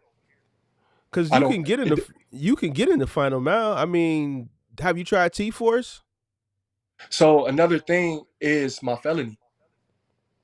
If you remember, I had sent you a couple messages, and I Right. still need to get with you. My felony has hindered me from getting some contracts. So it didn't hinder me from getting the one with Johnson. And I think it was because I got it through them, not directly through AIT. Because when I later on went to apply for Select Express, they ended up telling me my felony, you know, hindered me. So the company is it? Since you're married, who's the principal? Did you put your wife as one of the principals on the company? Or is it just you? No, just me. You might want to. You might want to get with your agent, your registered agent, and I mean, I don't want to tell you because married people. No, Some no, people listen, don't want. I want to listen. Give it to me. I mean, since you're married, you know what I'm saying, and because you're a felon, if you wasn't a felon, then I wouldn't suggest you do it. You know what I'm saying? I always keep you some stash just in case. But since you got a felony, you know what I'm saying, it might benefit you to Put in her name. put her as the principal Hmm. and let her source the contracts,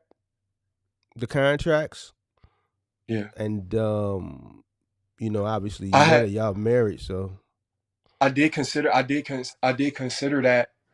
Uh, but during my process, and I know it's different. I know there's a bunch of different contractors, but during my experience, what I seen was not only were they uh background check, they was doing the background check, but they were background checking the drivers. So even if she, sourced it, they're going to background check me. So that was the issue that I had kept running into. it's ways around that. It depends on some logistics companies are sticklers. RXO ain't no way in holy hell RXO. When you talk about checks and balances, that's that one company. You no ain't no getting around. So some companies you can, like I said, majority of the people that have worked for me throughout the years are felons.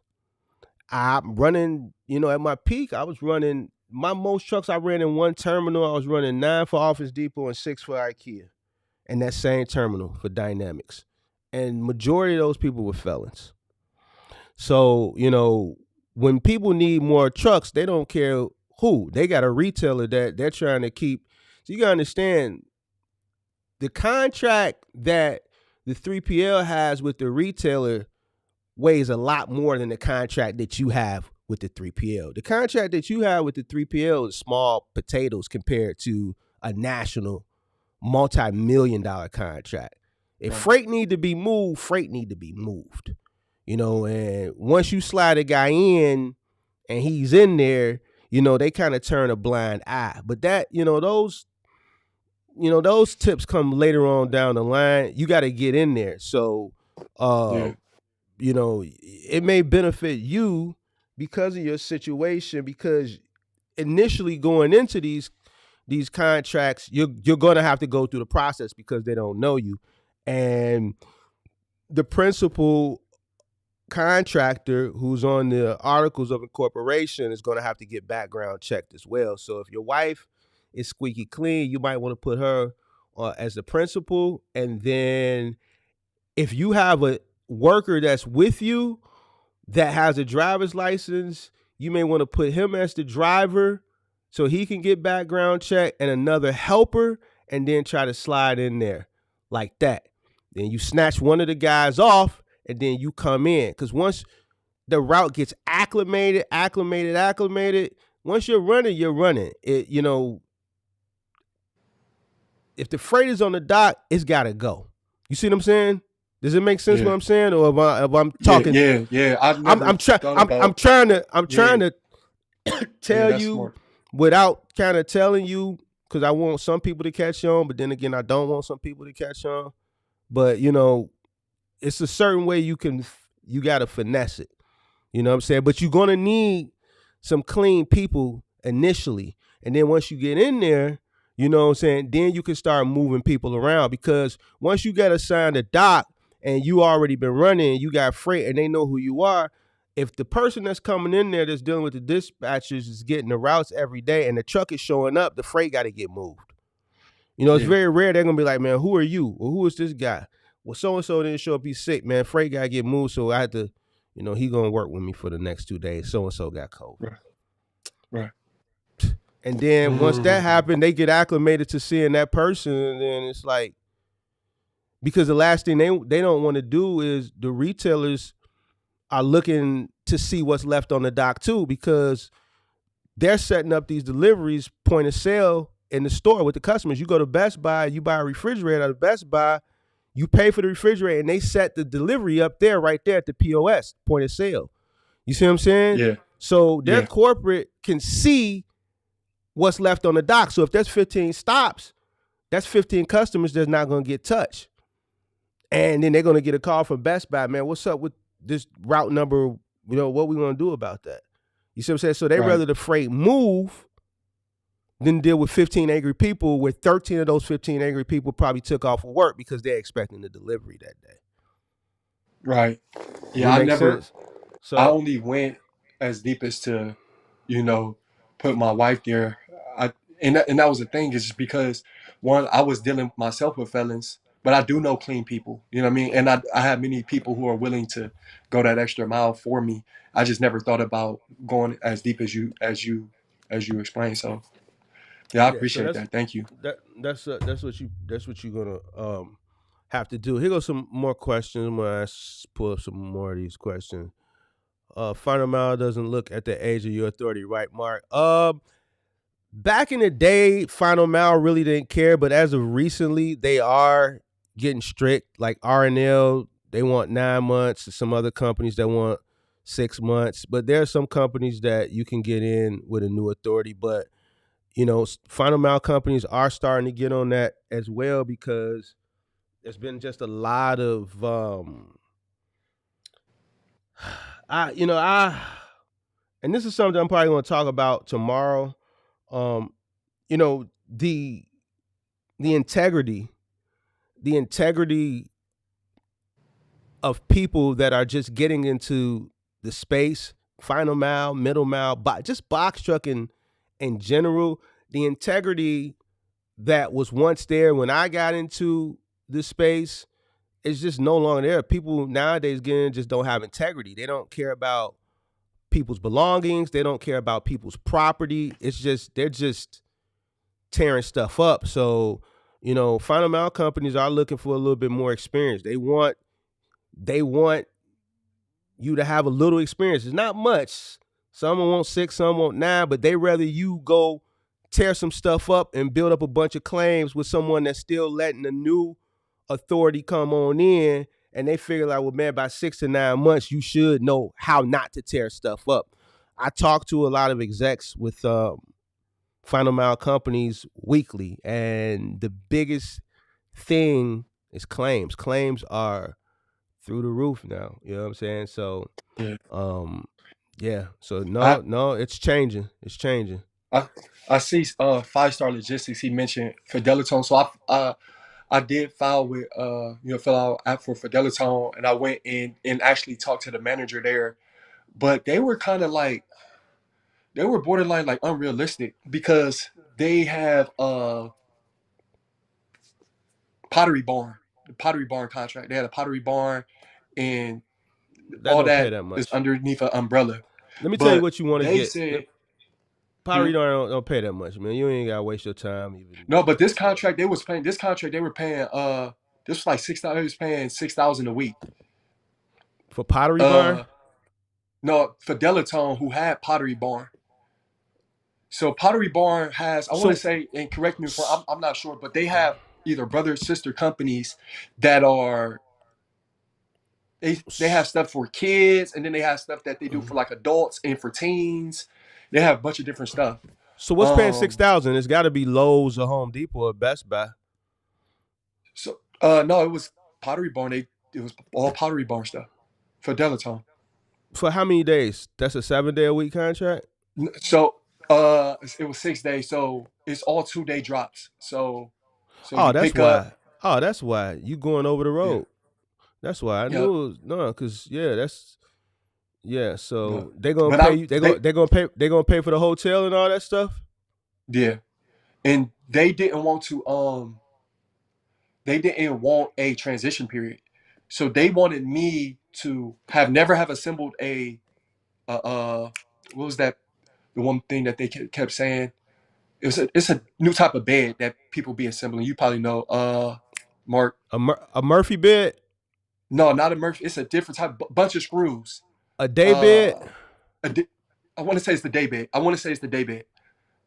And they want you to. They told me, "Have you ever assembled one?" I said, "No, but I'm willing to learn." And they was like, "No, we want somebody who already knows how to do it." I said, "Well, I'll shadow. Like, let me come along on the contract with somebody. I'll shadow. I'll pay for everything myself. Like, you don't have to pay me none of that. Let me see how they do it." After 1 or 2 times, I got it. And I was just honest because I didn't want to enter into that contract, you know what I mean, and just be in there sweating and not really know, because I never did a day bed. I did a lot of assemblies with moving, but I've never had the opportunity to disassemble a day bed and reassemble one. Never did it, so I wouldn't know what to do. So I didn't lie to him in that situation. Um, but that's how it went with that Fidelitone for 5 Star Logistics, who mentioned that. Let me see what else we got. Somebody said going Indeed is hella opportunities on there, but by the time you pay a helper, if they pay not there, you're gonna be making less than OTI. Well, I disagree with that.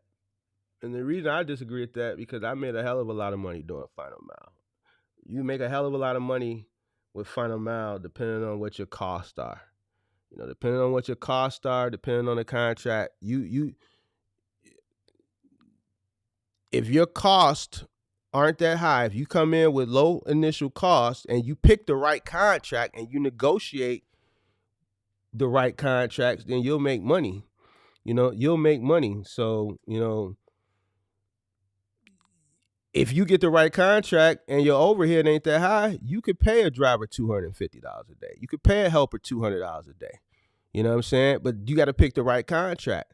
A lot of people pick $600 contracts. Of course, you're going to lose money if you pick a $600 contract. If you're not making a minimum of $750, then I say don't do it. It's contracts out there that you can make $1,000 a day. You know what I'm saying? It's routes that are $1,000+ a day routes. Oh, we lost him. Hold on, he'll call back in. Let me see what else. It's all what you choose to accept. The company still want to records for anyone that she hires. That's true, but it's a finesse. Trust me. I've been doing it for years. Any tips for owner operators out of Missouri? You plan on building your business to scale in the future, or just sticking to owner operator? Hey, Jarrell, man, if your phone died, just call back on your iPad, man. We just have to deal with the static. We ain't got too much longer anyway. Anyone knows Kirk info? Drop it for me real quick. I've been one pick, one dropping straight parts was gonna take me to the next level. His email is rednemowork@yahoo.com. Yo, All yo, right, Joe. can you hear us? Yeah, I can hear you. All right, so My phone got my back. so you plan building your business to scale in the future, or are you just gonna stick with just being an owner operator? So yeah, I am looking to scale. So like I was saying, I want to get into to final mile because it just makes more sense. You're going to you're going to be able to use this asset for way longer.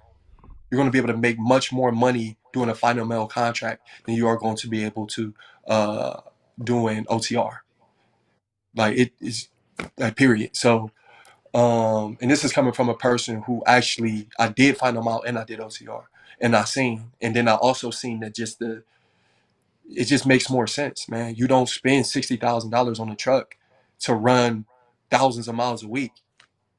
You want to maximize that. So getting into the final mile, finding my way into that, and that was something that I'm not sure if Mark even remembers, but I've been commenting on his some of his videos and telling him I wanted to get with him, but during the course of transition into this, and as well as just doing the moving, I've been really really boggled and really really busy, but yeah, I do plan on scaling, and I do want to utilize final mile to do that. What's next for your moving company? Are you building that, or are you just letting that go? So that's right now. No, I'm not letting it go. Right now, that's my foundation. As I continue to grow into this area of not just OTR, but final mile, I'm going to gauge. And then from there, I'm going to make the final decision on should I give up my good for greater, or should I just hold on to my good until I find what's really great for me. But right now, the moving is the foundation. I have the relationships and the people where I don't even necessarily have to do too much advertising and marketing. I'm able to, people just call my phone. I'm able to, to benefit from that. So what I want to do is just lean on that as my foundation and just grow and learn the final mile and grow and learn OTR.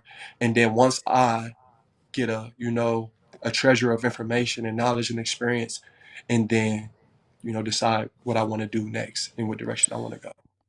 Pibby says RXO will pass you depending on time pass, and they do reconsideration if you fail, depending on what the charges were. So I seen Yeah, so somebody ask what your charges were, but I'm not going to ask you that question. That's not no I big mean, I deal. really don't mind. It's actually public record, but you know I have the felonies that they won't excuse, right? I have kidnapping, I have ag robs, ag burn, right? I have guns, you know what I'm saying, on my record. So no, like I have I had the type of charges where they sentence a 16-year-old to 16 years. You know what I mean? So these aren't the type of these aren't the type of charges somebody gonna look at and say, we're gonna give him the benefit of the doubt. He was So 16. it ain't no dope cases. You got some real talking about kidnapping and stuff. Yeah, that's Yeah, yeah, I was different. yeah, Yeah, yeah. I was a little bit different. But You talking about trunking people and stuff. Yeah, they might not forget that. You throwing people in the trunk, man. So man, yeah, yeah. so Axel, he real nosy. He wanted to know. So there, you got your answer because I wasn't gonna ask Axel. So what you he's nosy, you got your answer. Axel's always real active on these videos. I like Axel. Yeah, he a troll, but see, I know how to handle him. You know what I'm saying? I know how to handle him. Let me see. I'm trying to get back here. Okay. You don't have a twit card, right? Nah, I Well, can't get one you with a can't get felony. it right. You can't get one right. You a felon. Nah. Uh, Axel, come on. Why you asking questions? You know you're a felon. Now But see, kidnapping. that's I the don't thing. know about that. He's the type of person. What he's showing me, he's the type of person that'll show. He's the type of person that'll show me what's hindering me when he doesn't know that it's something inside of me that's different than everybody else. Right? I'm hungry. I'm a different type of grinder, Axel. That's the thing. Your words is not going. A person who like me not going to be moved. I don't care. You know what I'm saying? I don't care what you know the labels or the agenda or none of that. Like, bro, I'm really different. And real quick, I want to also do a shout out to Serious Lanes because a lot of things was misconstrued through my message. Because it's easy to misread something. I wasn't hating on him. I wasn't being in opposition, but I did feel like he came on there and wasn't trying to be honest with his with his transition. But you know and this is to Axel, like, bro, like I appreciate it. It's people like you who tell me what I can't do. You know what I'm saying? Like, and why I go out and do it. It's people who told me I couldn't get home early. I did 9 years of that six and I came home early. So it's really nothing you can really say to me, man. And people, uh, you got to have that mindset, man. It's different strokes for different folks, man. You can't just be out here and say like, man, your chances of success are low, and then you go and you don't make a move. You got to have something that's bigger than you. You got to have something that's worth fighting for. And if your vision and your plan begins and ends with you, you'll never make that move. For real. So, Let's see what else we got. well, you're a gangster with felonies. Man, I ain't. I'm. Why not scale both companies? I run the trucking and the moving company at the same time as possible, dog. Good testimony, though. You're gonna be straight out here. I appreciate that, bro. So really, it's just about capacity. Right now, honestly, like, bro, and this is shout out to my wife and my son, but this is where what Mark says about having a family also can hinder certain things. And I'm not saying that to be negative, but I'm a father. You know what I mean? I'm a husband. So there is a tension that I do have to, submit and give to my wife and my son. And I'm moving towards that. I'm moving into learning step by step. But right now, just holding on to my foundation and building from there. And I believe that I'm gonna be able to succeed. Like I'm not going I'm not gonna stop. So I'm gonna keep learning and I'm gonna get with Kirk, I'm gonna get with Mark, I'm gonna get with other people who got that information. And I'm gonna do what I need to do. Somebody said if you have them type of felons, you might want to go hard at the moving business, especially living in a college town. That's a question I was going to ask you too earlier, but I forgot. With the moving, uh, have you ever thought about just fully going full fledged with that? Because you know, I know, and I'm sure with the 2 years that you've been in the moving, the money is It's it's pretty. it's it's, it's different, and like if you could follow, let's say, my blueprint and scale up the moving company and then transition into final mile, if you can scale the moving company to at least 3 or 4 trucks consistently and then transition into the final mile on the off season, you'll have men that are already trained. And then while Yeah, that off season for moving and you in final mile, you're building up a squad for final mile that you can transition some of those back onto the moving side when March rolls around, and now you got both I'm sorry. flowing, and you've Yeah, it. I think because man, that moving, you kind of don't want to let that go. You kind of yeah. don't want to let that go, because that money. I told a story on one of the live streams the other day. I don't think you was there because I know you active in the chat and you wasn't in the chat the other day. I told a story where when I started cross docking, how I ran into a situation where I drained all my cash flow from the trucking company, and the moving company kept the trucking company afloat. So basically, I took all the profit from the moving company to cover the expenses of the trucking company. Now, if I didn't have that moving company, I'd have been done. You right. know what I'm saying? I would have been done because that moving money, you know, you're getting paid for that the same day. That's consumer. You're setting your prices. You're getting a hundred Yeah, percent of the revenue that same day. yeah, And with trucking, with final mile, just telling you based off my experience, if you plan on scaling, you never know where you may get to. Uh, that moving is gonna always be there. That yeah, moving gonna always be there, because that's cash money that same day, whether it's coming through a credit card, through an Apple Pay, Zelle, it's there.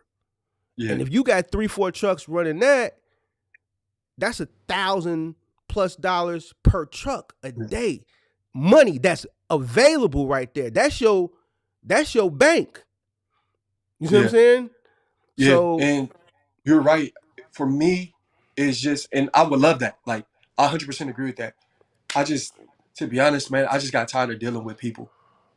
I got tired of just, I don't know. And I would have to get to a place where I'm ready to, and I mean that in all aspects, ready to just say, hey, I'm willing to take on a different type of people, and go through the bumps and bruises of, of training them, and and just going through that process, because that's really that it was the struggle with people that made me open up to even getting into Final Mile or to OTR, because dealing with people, I ran into a lot of different issues. So it was like, man, I just got tired of it, So I would need to source the right people, train the right people, and that takes time.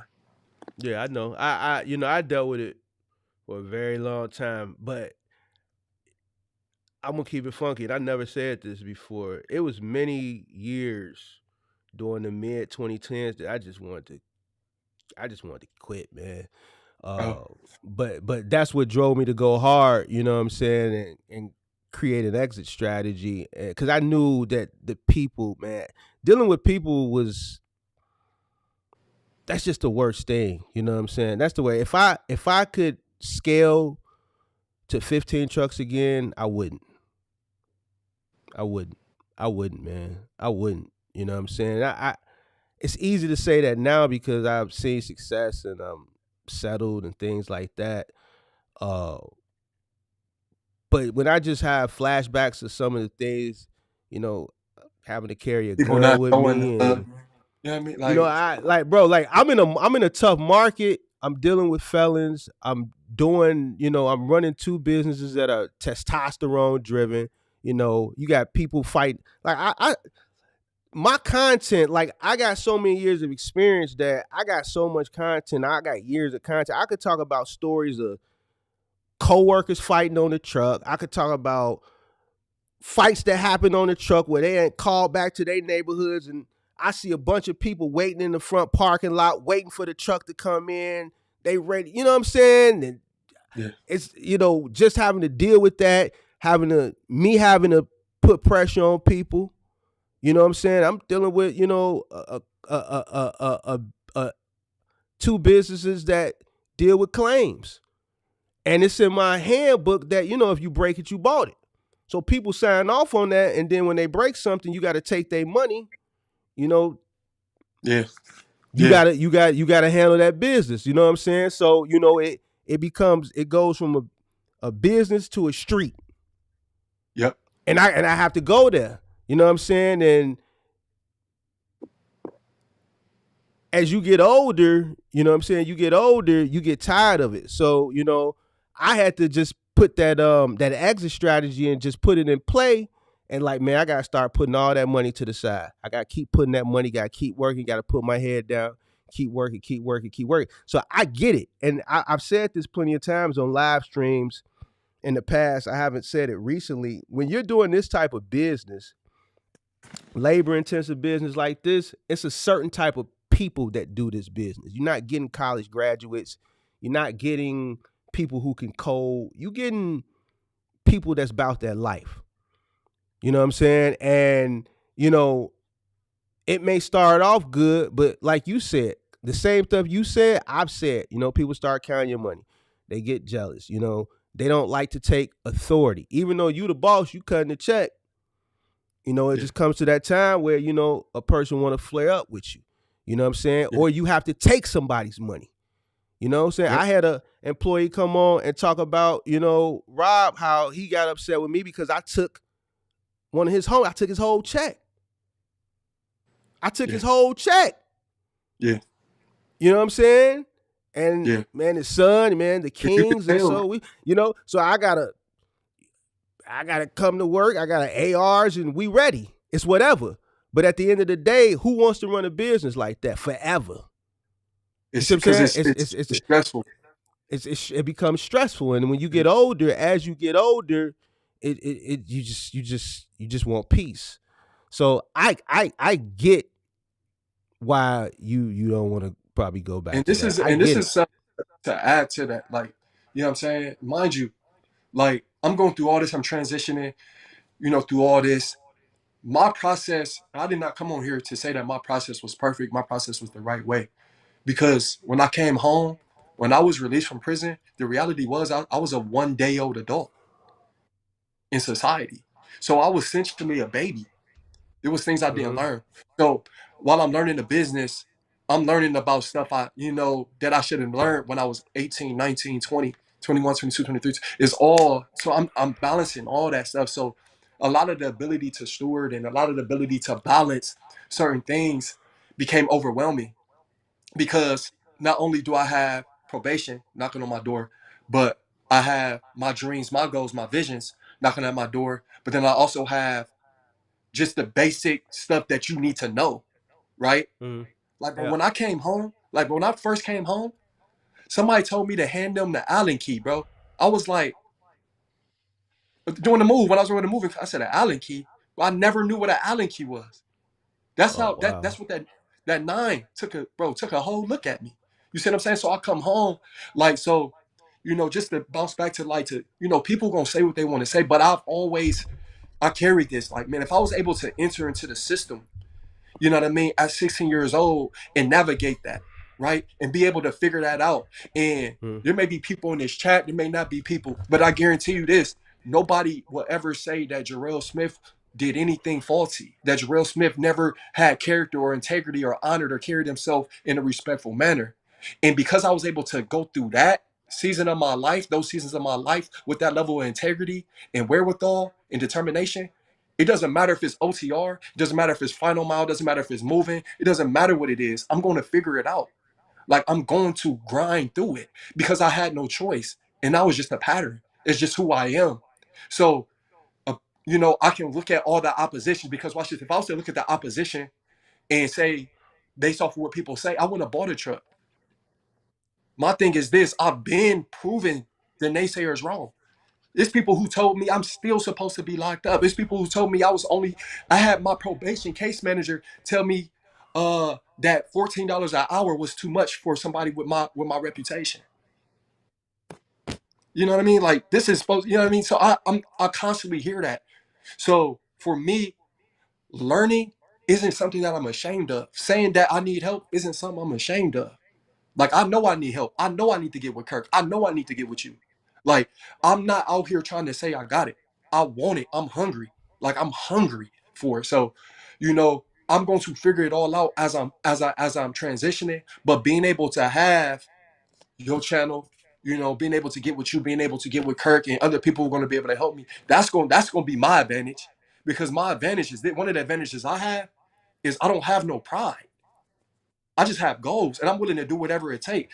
I don't care to sit under and be taught, to learn, to say I don't know.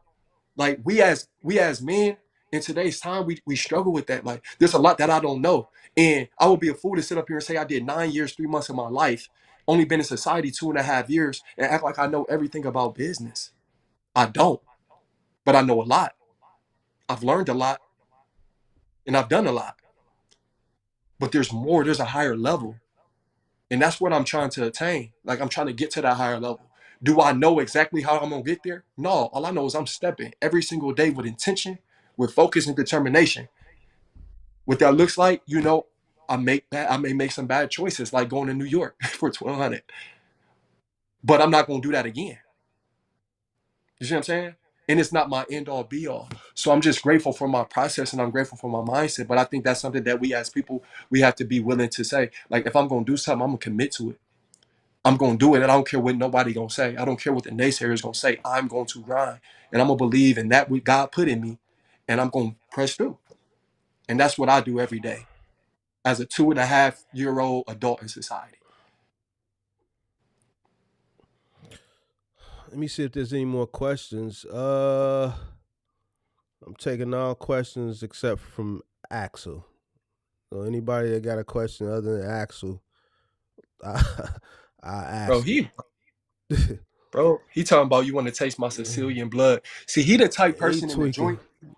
He the type person. No, he the type person in the joint that would have only been on the white people phone, and he would have only talked to white people. That's the type person he is, though. Yeah, he'd have been an Aryan Brotherhood. Yeah, he would have been an AB. He'd have been one of them. You know what I'm saying? He one of them type people. I'm gonna keep the bread fresh. You know what I'm saying? Because I did it. I'm sure he didn't. I've done it. I've seen this type before. Talking about you want to taste my Sicilian blood. Come on, bro. Cut the games. Cut the games, bro. Like, Oh shit. cut the games. He a clown, man. Oh man. Oh, He's a clown. and this, oh, man. For real though. And Oh shit.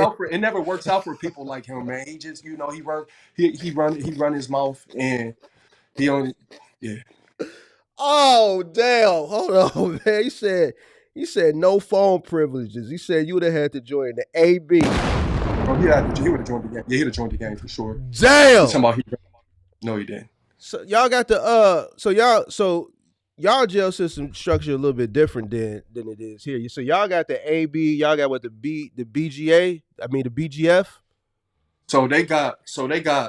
So there's 5 phones. Bloods, Crips, GDs, heartless felons, and then you got people like me who ain't none of that. That's how it goes. They got a phone set to the side for people who ain't affiliated. Everything else is for like, and then really way the phone works with the people who not affiliated. They got to fight to even, you know what I'm saying, to get on that because you're only out 2 hours at a time. Phone calls is 15 minutes. So that means there's only what 15, 30. There's only 8 calls being made every time we come out the cell. So you're in a cell with 120 people. Out of that 120, maybe 60 people may not be affiliated. So those 60 people who you got to show why you're going to be one of the 8. You're going to be one of the 8. See, you know what I'm saying? Like I didn't got stabbed. I didn't, you know what I'm saying? I didn't got jumped. I didn't do all that stuff. You know, so the stuff he's saying, I can tell by how he talking. You know what I mean? It's like, that's not something you brag about, bro. That's not something that you wanna get on a live channel where people can access your content and say this is the type of character you are. You're proud about your joint house shenanigans. Like, bro, that's not the person you want to be, man. You want to have that stuff behind you and say, yeah, I've been through that, but that stuff didn't make me who I am. You bragging about that stuff, bro. Come on, man. Let me see. Let me see if there's any more questions. I'm give Let me see. Welcome. Uh, how old are you again? I know you said what 25, right? No, I got out when I was 25. I'm 28 now. 28 now. He's 28 now, and he was in jail for 9 years, right? 9 years, 3 months, right? Not 3 months. Yep. Have you filed your taxes yet? How was that process with Uncle Sam? So filing my taxes was extremely complicated. Um, so far as like with the moving and stuff was concerned, like it was just a lot. It was a lot. So like I said, we grossed 147,000. So I got the numbers right here. I had to go through my paperwork with my tax professional. Um, so we grossed 147,000, and it was somewhere between 147 and 148. So we ended up paying out 38,000 764 in labor. We did Mm-hmm. 15,165 in advertising. We did 15,205 in rentals, right? Mm-hmm. We did end up buying 2 business vehicles um to haul around like moving pads, dollies, stuff like that, because that stuff couldn't fit in my car anymore. We spent 1,200 on meals, lunches, stuff like that. And then I had I paid myself. I got this expense on there. I don't even remember because I was new, but I think around 27,000 was what came between me and my brother that we, you know, what I Mm-hmm. mean, that we pulled for ourselves. And then the 26,000 he got it listed as miscellaneous, so I don't even know what that was. So at the end of everything, uh, and then tax was 9,400 on that. So we came to like to $28,880 that we profited. So after expenses and stuff, and honestly, man, like we started really well because we wasn't really pulling no money. But once I got to Columbus and things like that, I started pulling a little bit more. He started pulling a little bit more, and that's when we got to like around 27,000 pulled. But even still, that's not even as much as it really could have been. But you know, Mm-hmm. but yeah, taxes was complicated. It was my first time filing taxes. I didn't know what I was doing. So I ended up getting in contact with a tax professional, and he was great, man. So like Great po- valuable. Great Polo keep asking, why did you move to another state? You didn't move to another state. You just moved from Akron to Columbus, right? Yeah, I just moved from Akron to Columbus, which is Yeah, he about 2 hours south. yeah, he's still in Ohio. He didn't move to another state. What's your business strategy in 5 years? Or where do you So plan my on seeing yourself in the next 5 years? I plan on. It's hard for me to say looking there and then looking back. I can tell you how I plan to get there. So how I plan to get there is to learn everything I can about this OTR, which is the season I'm in, because I need to age my authority before I even think about doing final mile. So during this time, I want to learn this. And then I want to, once I get my authority age, I want to learn the final mile. And then once I Mhm. get that information, then I want to be able to make a sound decision based on that. But in the meantime, I'm going to, like I said, with what I'm doing with the OTR, is I'll plan to go out for a week and a half, but I'm scheduling moves for me to come back and knock out, within the week. And then I'm gonna go back on the road and do what I need to do. So right now I'm just balancing everything. Like I'm just trying to, hold on to that which I know is my foundation and give myself enough time to grow, learn, make some mistakes, not as much, as I would have, but uh and then learn once I get to those places where I experience what it's like to have my own contract with a 3PL doing final mile, and I understand what it is like to actually do OTR the right way, like partially, right? Then I can be able to make a sounder decision on exactly which way. But the goal is to scale. The goal is to have multiple vehicles and to scale and have people, running those trucks. Okay. Well, I think that's it. I don't see any more questions. So, man, I just want to thank you for coming on and sharing your testimonial. Do you have any words imparting? No, man. First, I appreciate you, man. Like, I appreciate you bringing me on here, giving me an opportunity, and man, like I am going to get with Kirk. I am going to get with you. I'm on this journey, man. Like, and I'm hungry to learn. I'm hungry to whatever I need to do to cut the curve and to really be able to succeed. I'm gonna do that. So I want to thank you, man. I appreciate you making this information available, man, for free. And I appreciate Kurt, man. I appreciate for all y'all do for us, man. Appreciate you for coming on, man. I thank you. I appreciate you for being candid, and you know you shared a lot of information that you didn't have to share, and I believe somebody somewhere out there, whether it's on this live stream or whether it's someone that'll restream this and watch the replay for time and time for years or whatever to come, someone out there is gonna watch this and get some information that's gonna help them along the way. So I Yeah. appreciate it, and just to say, you've done a lot in the 2 years that you've been out. I talk to people that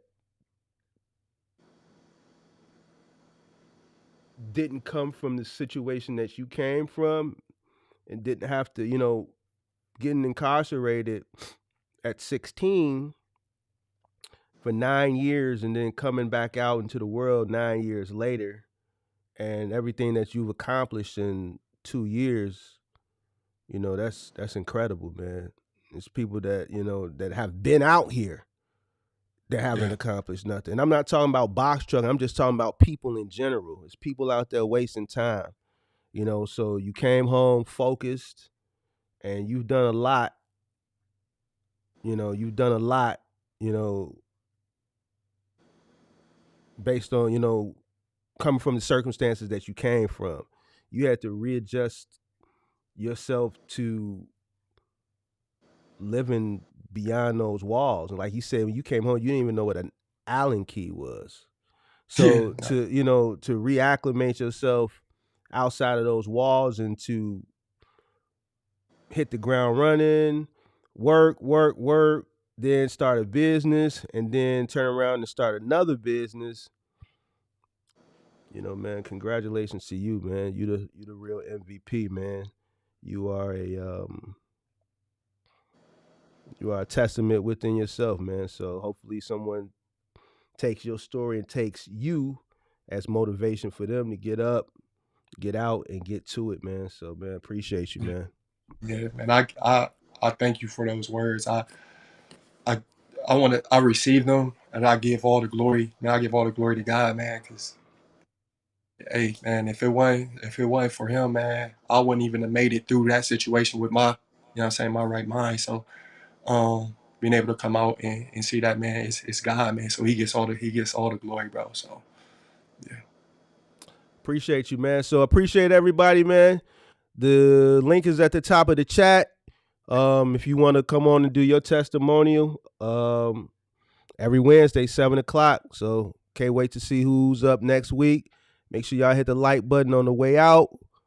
Hold on, I'm gonna holler at you in a minute. So make sure you stay on the line. Uh, Appreciate everybody for tuning in. Make sure y'all come back tomorrow night for episode 3 or 4 Rolling Commerce Podcast with me, Martin Mentor. I think tomorrow I'm gonna be talking about something that a lot of people probably want to hear. So make sure y'all here tomorrow night. And until next time, guys, I hear you, Big Zo. I hear you. I'm out.